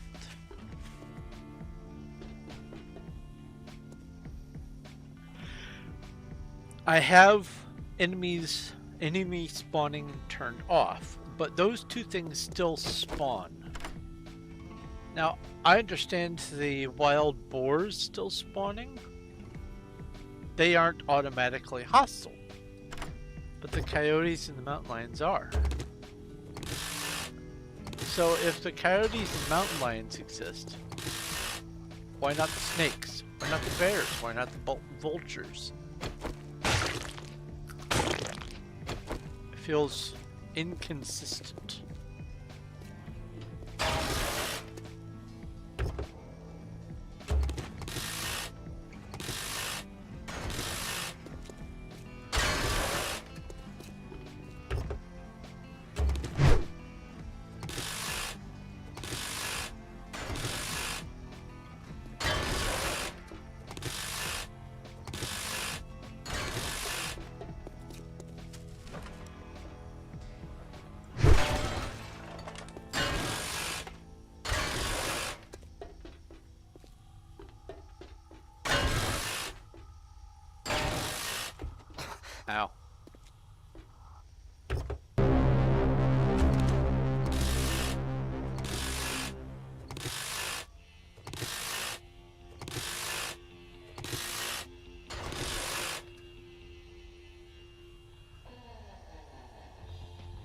strong ladder. Just saying. That's almost Minecraft kind of stability there.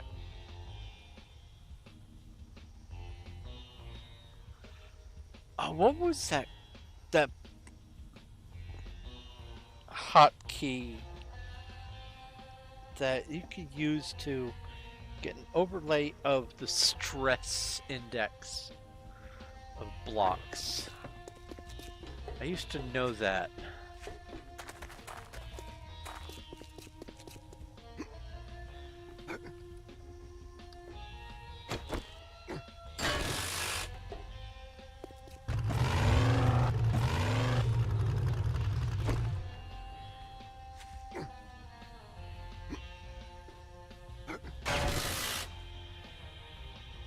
I also used to know the one for seeing what the heat of an area was. But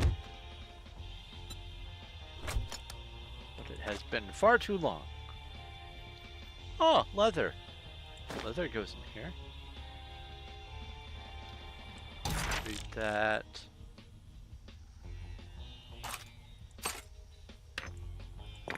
These things tend to go down here anyway. So does this.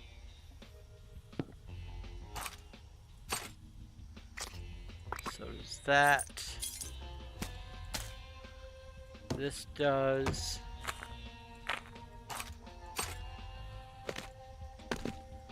This does. This. That. In fact, that one's full.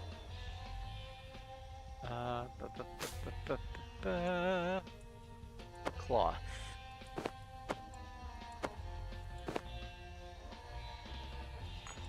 Ingots.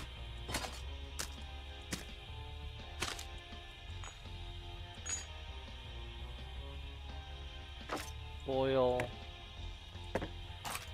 Concrete. Or cement, I mean. Plastic. Wool and thread. Bone. Those are the most common ones. Ah, gunpowder. That should do for now. Oh, and meat. Meat also comes down here.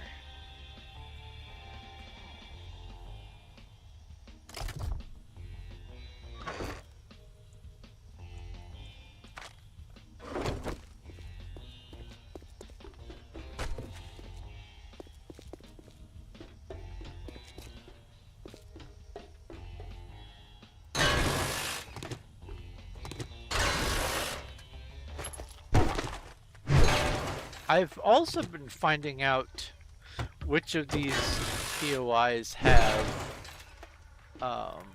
trigger events. It used to be the only trigger events were activating spawned zombies and stuff. And it took me a long time, embarrassingly long, to figure out that it was location triggers that you just walk past at some point and it does the thing. But now there's trigger events for all manner of stuff in this game. Explosions, doors, lights, other sounds. The whole shebang. There's all kinds of stuff. And I don't know if as a like if I wanted to make my own custom POI, if I can actually implement that sort of stuff, or if I even can make a custom POI.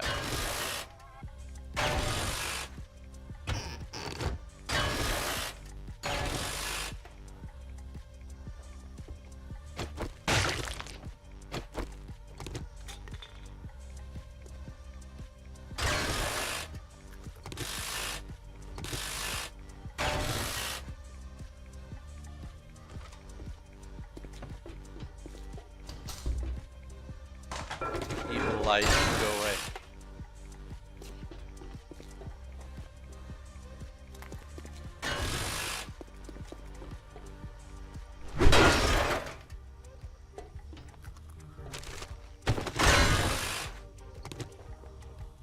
How may I assist Yeah, you? yeah.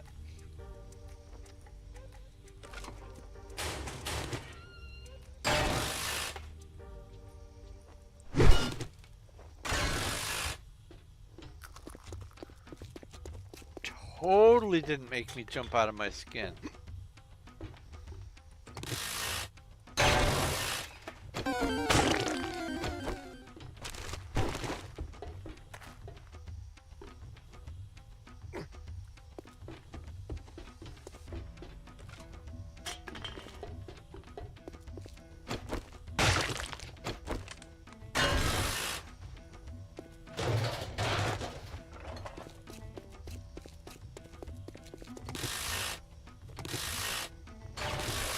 Huh, that's unfortunate. So one of the things that I have had prescribed to me for my stress issue is something called fluoxetine. It's, I'm sure, generic for something more recognizable, but one of its side effects is, and I've talked about this in the past, the side effects is it makes the person who takes it just yawn. It causes yawning, which is hilarious. But one other thing that I have come to realize about it is anytime something frightens me, like a jump scare in a video game or whatever, it also causes like this instant drowsiness, and I hate it.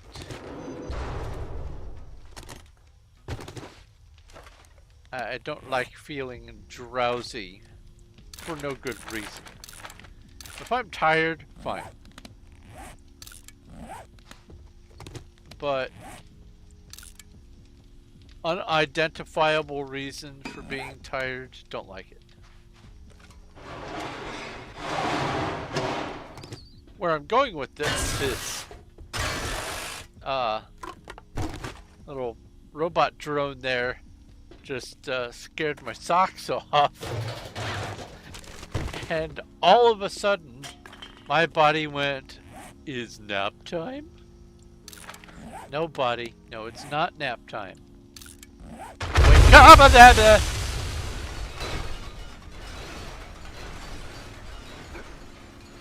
So I was talking about environment triggers. There's one!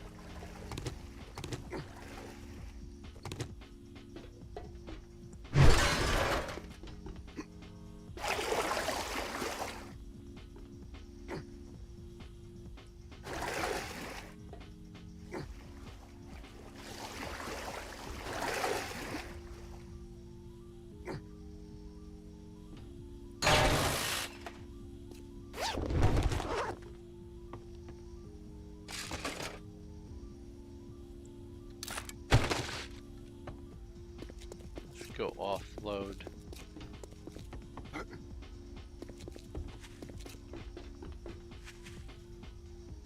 Ooh, man, that is just not fair. Something exciting like that shouldn't make me go, I want a nap. That's not right. Cargo boom. Cargo space, no, cargo road. Shuttle go space. Alright, nothing useful? Pipe, nothing useful.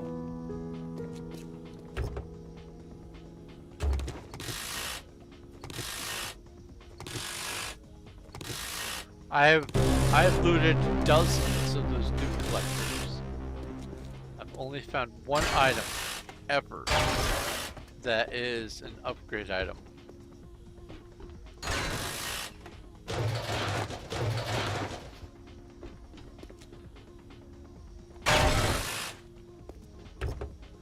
not making at least two of those things craftable is a serious oversight on the devs' part.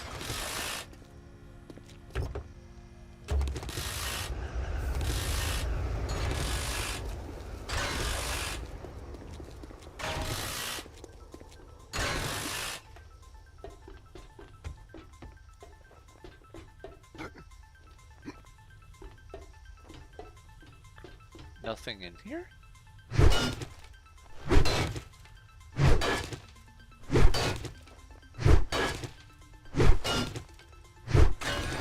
Ah!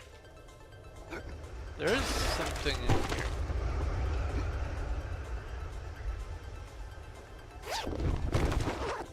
Other than breaking in, there was no way for me to have known that. Weird.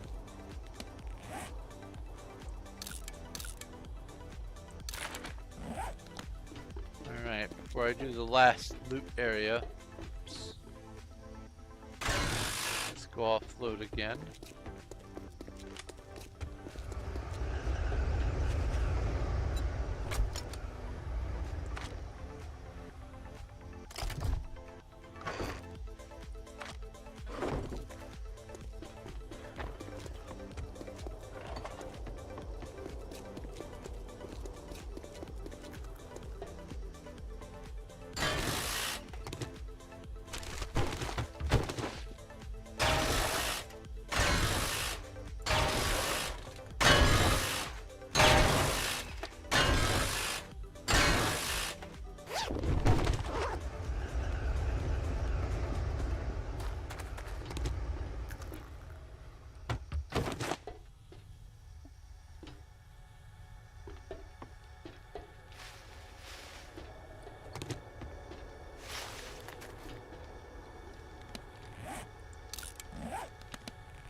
There.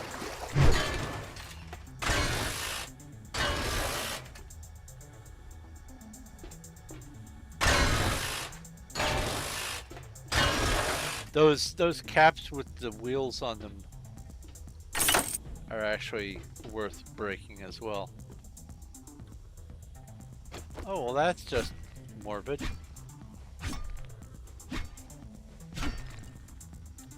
How am I supposed to? I can't. There's no way to break that. Weird. I mean, I could break it with the pick, but what I'm saying is there's no collapsey way to break into there.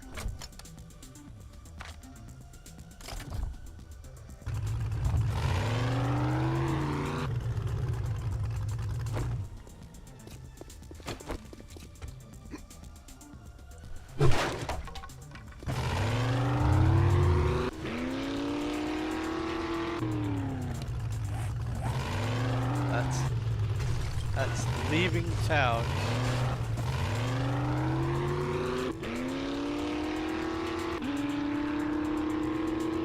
Not ready to do that yet.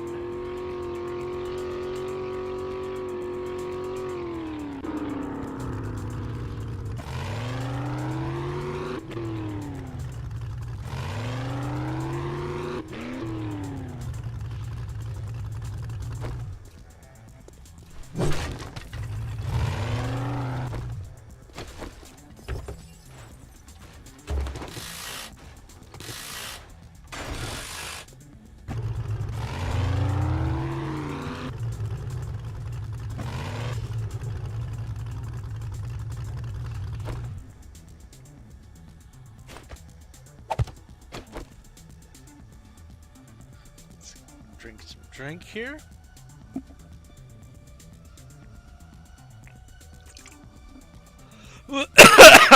See if the fizz can wake me up.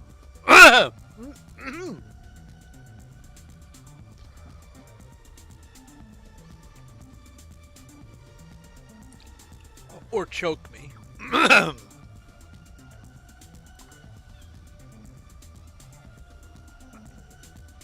Ah.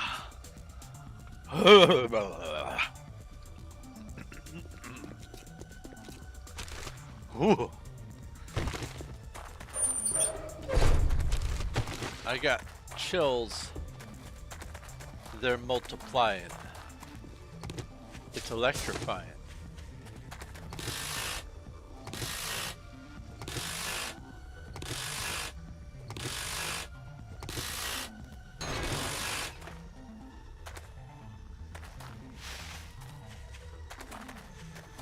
We used to have Grease, the movie, on VHS, recorded from the TV, and it was on the same tape as oh no, what was it? There was another.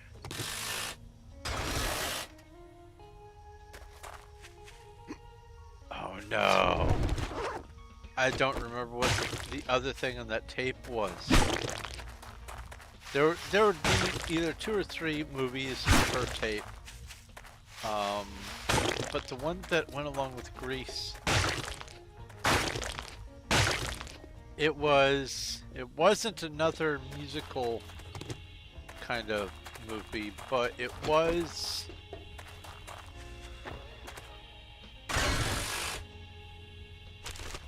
I guess the same sort of non-action drama kind of subcategory, like without the song and dance.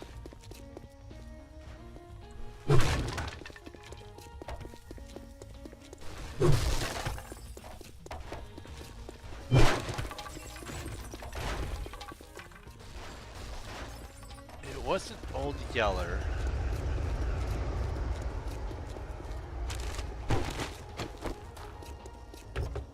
I'm trying to remember what was on a VHS from 30 years ago. And I guess it's just not going to appear in my head. Good night, Cuddles. Don't feel too bad about being tired. My jump scare robot caused me to feel tired. Which is unfair, but here we are.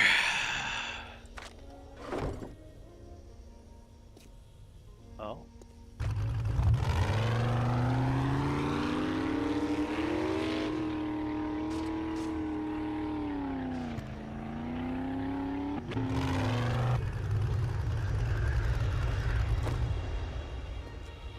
Here, let's go get the robot. Alright, there you are. Drink some drink. And I'll do it again.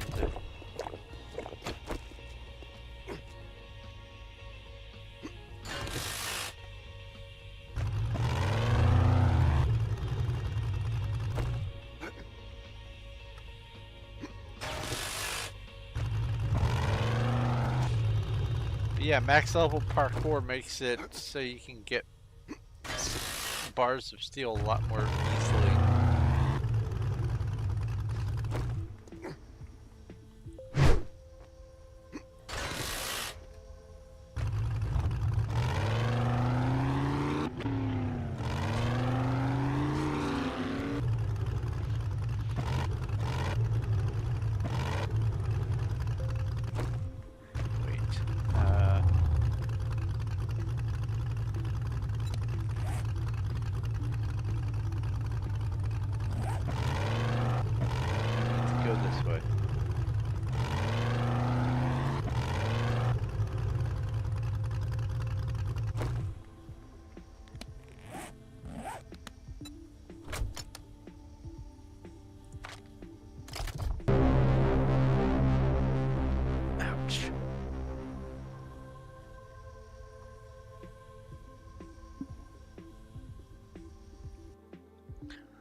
A Horde of Slimes RPG battle. Not exclamation point. It's dollar sign.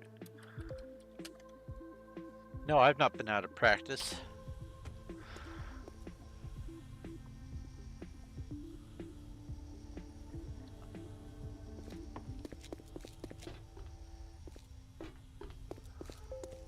Go around this way.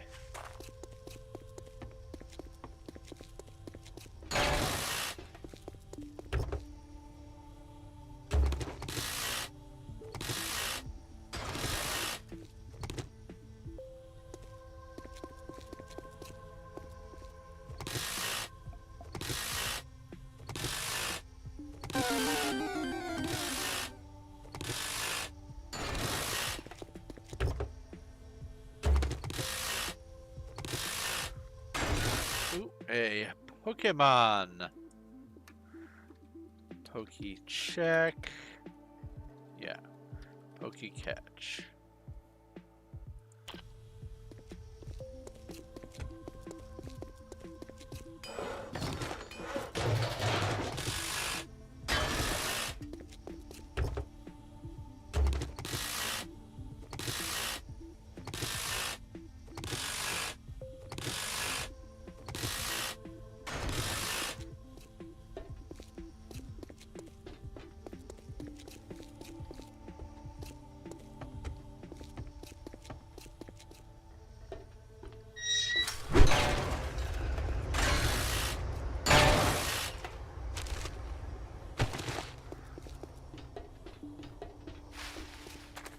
Hopefully I can craft these things, these meters. The meters and the, I guess the other, like the water meters. So the power and the water. I hope I can craft those.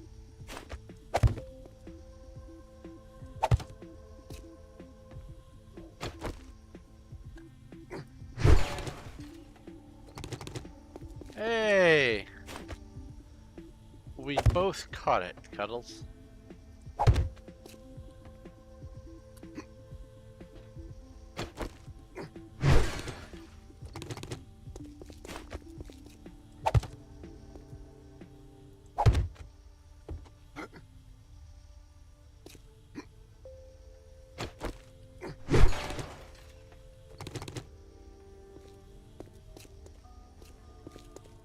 I do like the gnarly dead tree. It's a nice touch.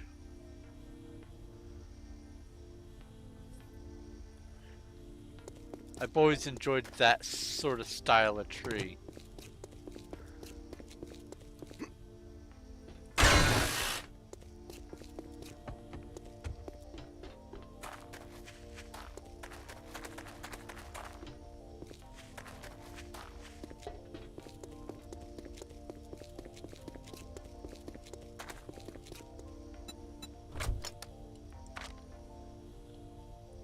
Scrap, read, scrap, read.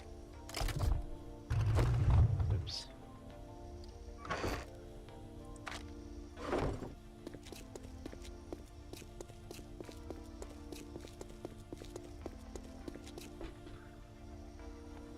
I know what might wake me up a little bit.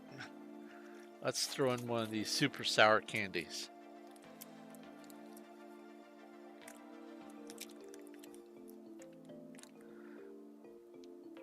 Why are they so sticky inside the package? Come on.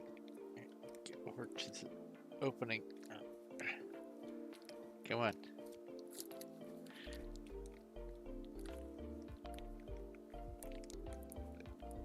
And candy. Oh, God. Instant regrets. Oh, God.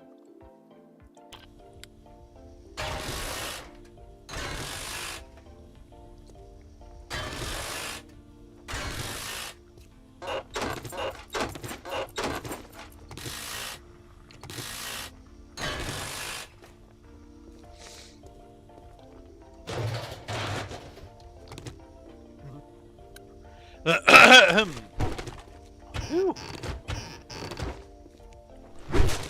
That's definitely a flavor.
I love how I've just come to accept that moldy backpacks are...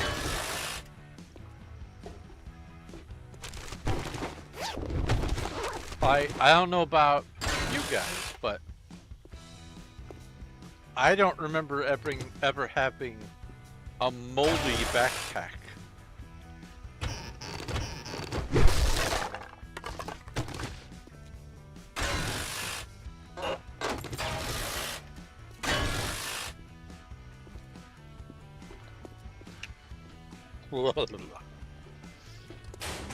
Tasty sour candy.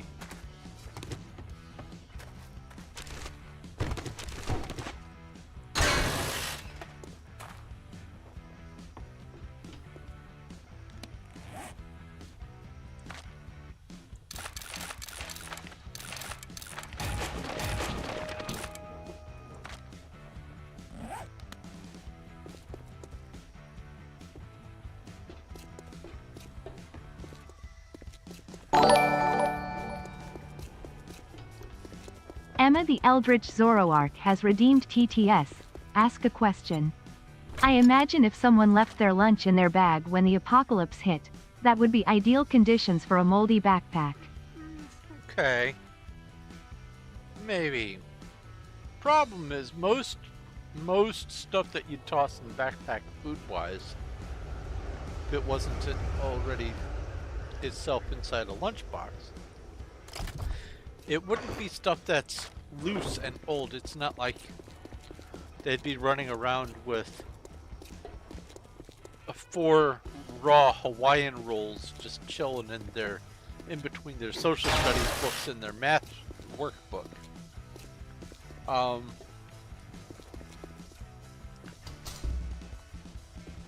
It just feels weird having a moldy backpack.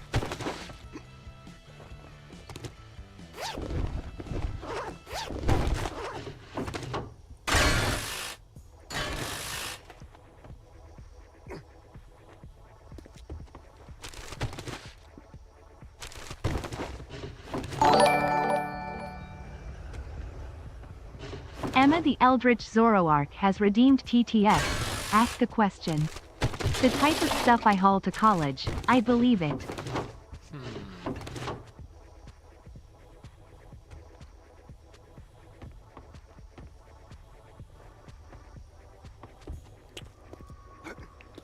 Which reminds me, how goes your collage?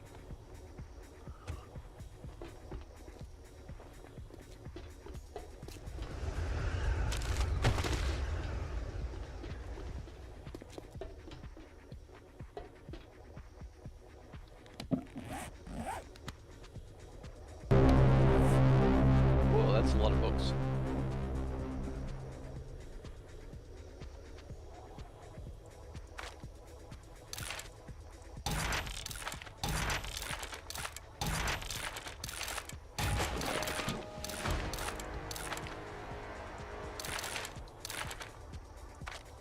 Leveled up from reading. Nice.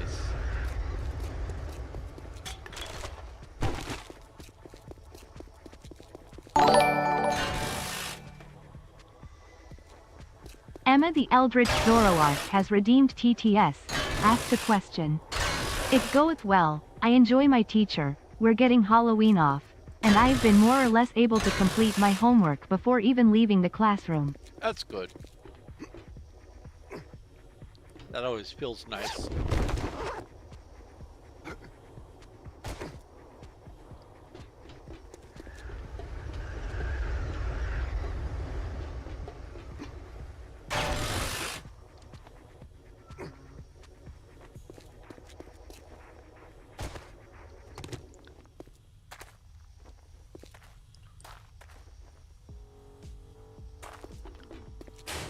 Back when I was a young warthog,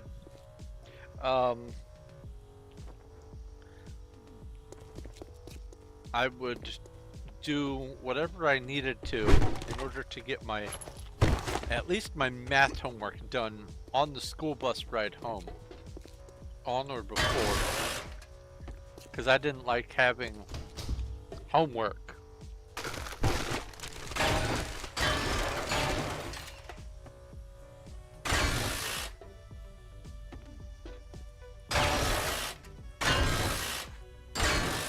make sure to do it on the bus.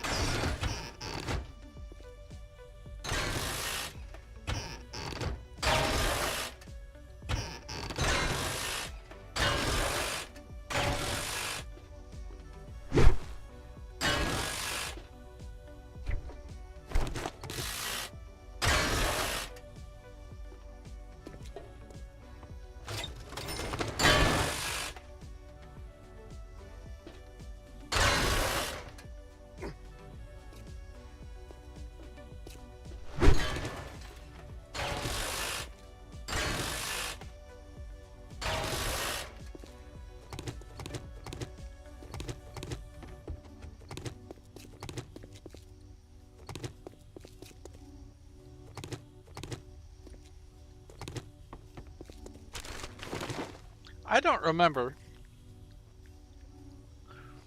ever needing to have a sign quite so big as to tell me where the cafeteria is. Just saying.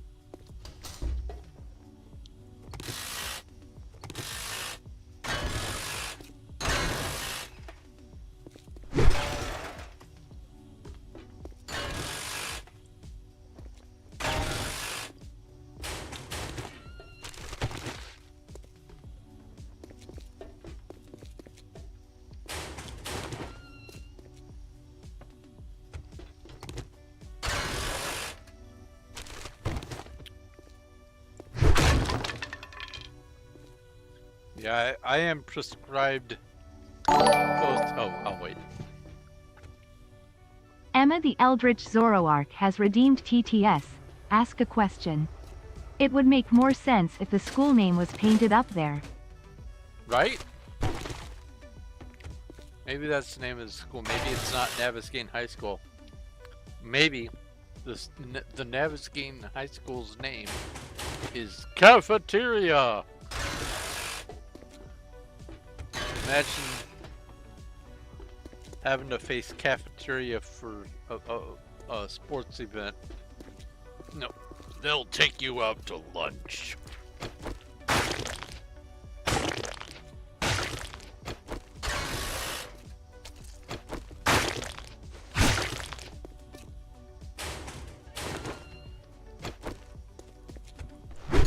But anyway,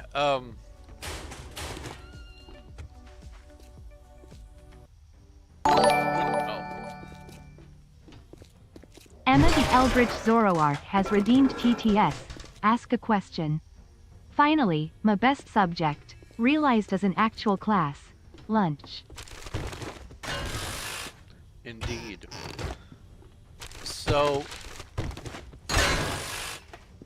I was talking about my prescriptions, the hydroxyzine and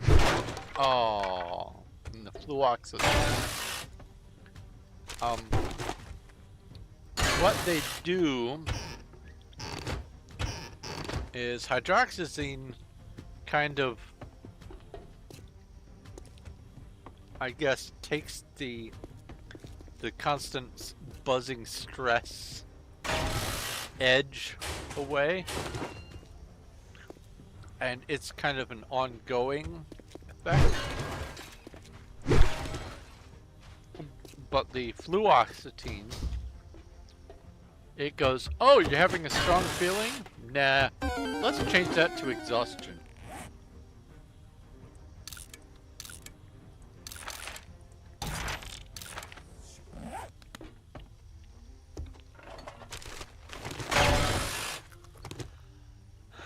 And as frustrating as it is to go from really excited to really tired all in one breath, I will say this: I'd rather have that than the panic attacks. I think it's a fair trade.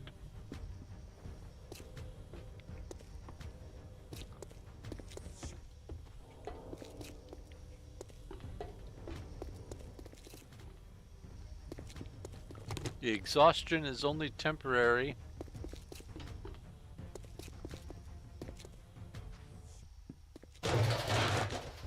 And it's a fair price to pay. in trade for just ridiculous, nonsensical stress. Ow! Bit my tongue.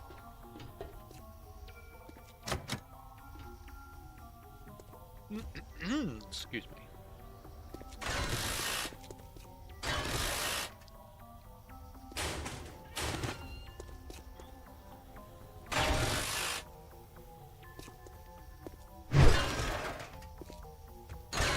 Oh, I missed a Pokemon. That's alright.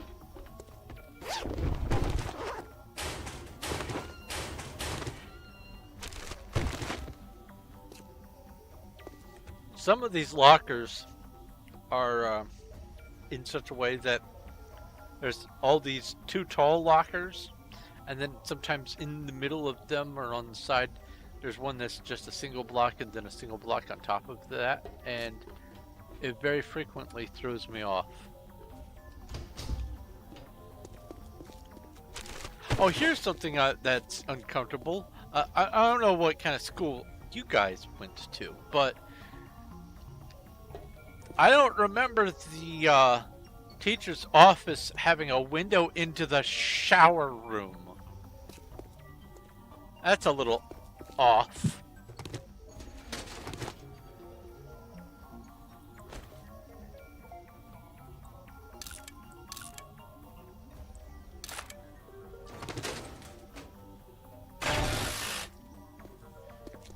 Feels just a smidge abnormal.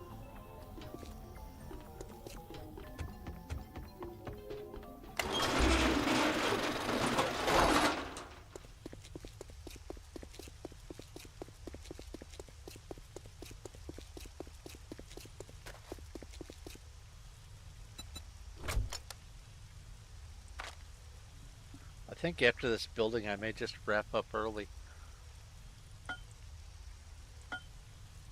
Try to get just a little bit more rest as I get back into the swing of streaming.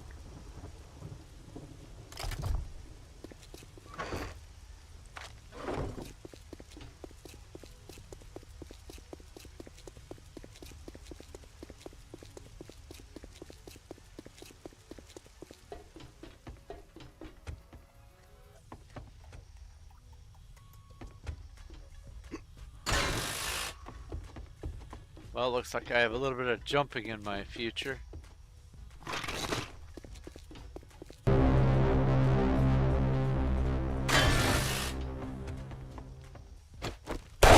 Oh, that frightened me. I over-scrolled.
Yeah, I'm definitely going to be after this here. I'm going to be just wrapping up because my body is saying that I need to pass out.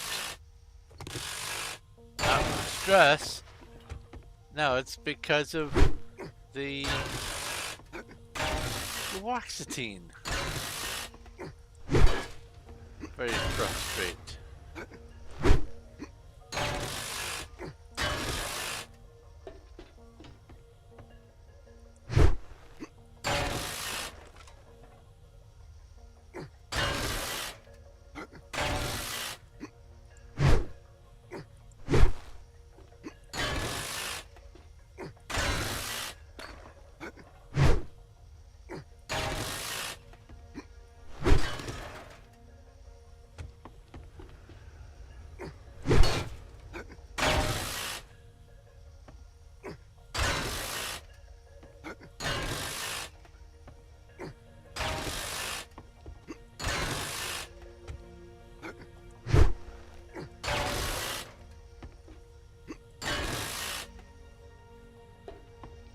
The Navis Gain Survivors is the name of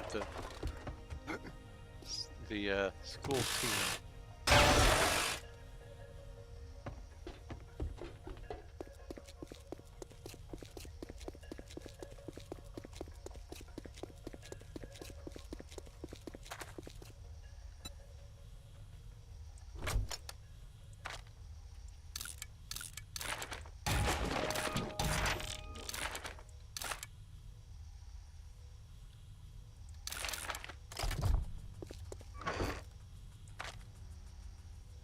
Ah, honey.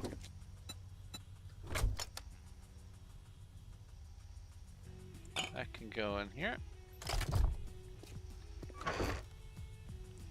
Boy. Oh, bullets.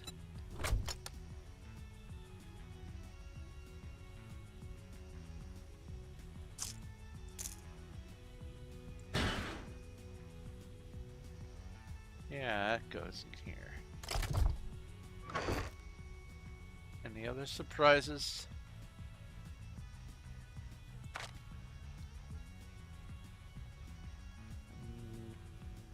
No. Okay. Oh, that's another thing. Used to be, you could craft glass stuff like beakers and things. They took out all the recipes for that, and that's also very frustrating. Anyway.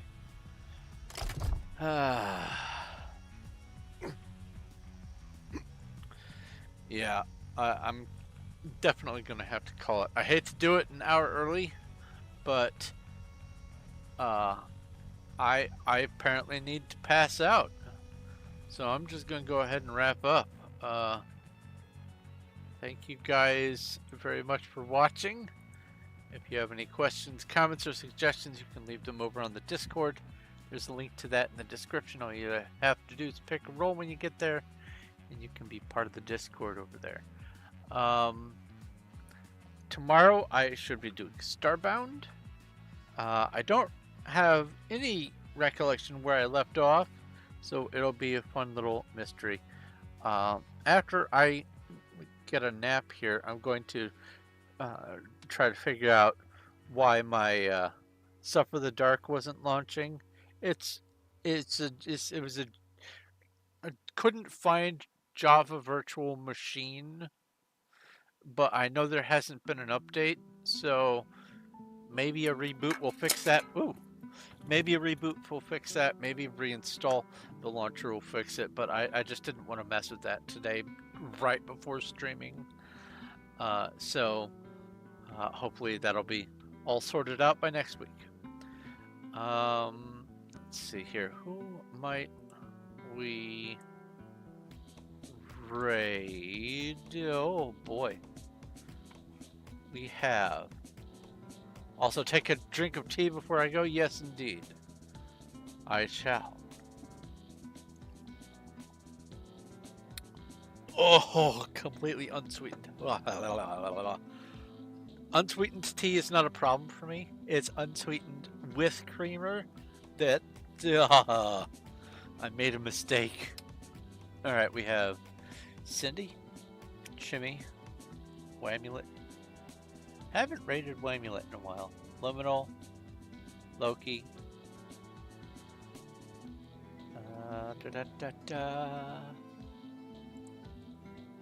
Legal. I don't know who Cyrath is. I think that was a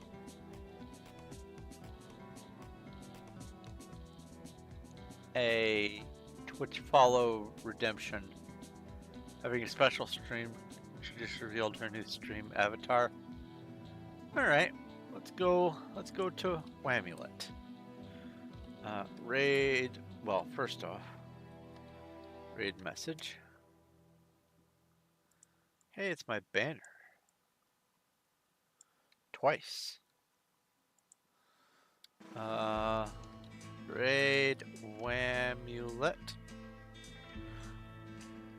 Anyway, like I was saying, thank you guys very much for watching. If you have any questions, comments, or suggestions, you can leave them over on the Discord. I should be doing Starbound tomorrow, and then hopefully my week will get back in order the way that it used to be. If I can get lively enough early enough, I will potentially do some midday streaming as well, so we'll see how that goes. Yeah, if you haven't yet followed on Twitch or subscribed on YouTube, now is the perfect time to do both. I stream on both platforms and am always trying to grow. Also, if you feel like you know anyone who might enjoy some of my big projects that I'm working on, do please share my channels with those people. I am always happy to meet some new good folk. But that's going to be it for me today. Thank you once again for watching. This has been me playing 7 Days to Die, trying to rid the world of technology while gathering resources and leveling up. And I have some huge projects planned, but I'm in the resource gathering stage before them at the moment. So check back and see how that goes. But in the meantime, this has been Thorn of Night, and I will talk to you later. Let's go raiding.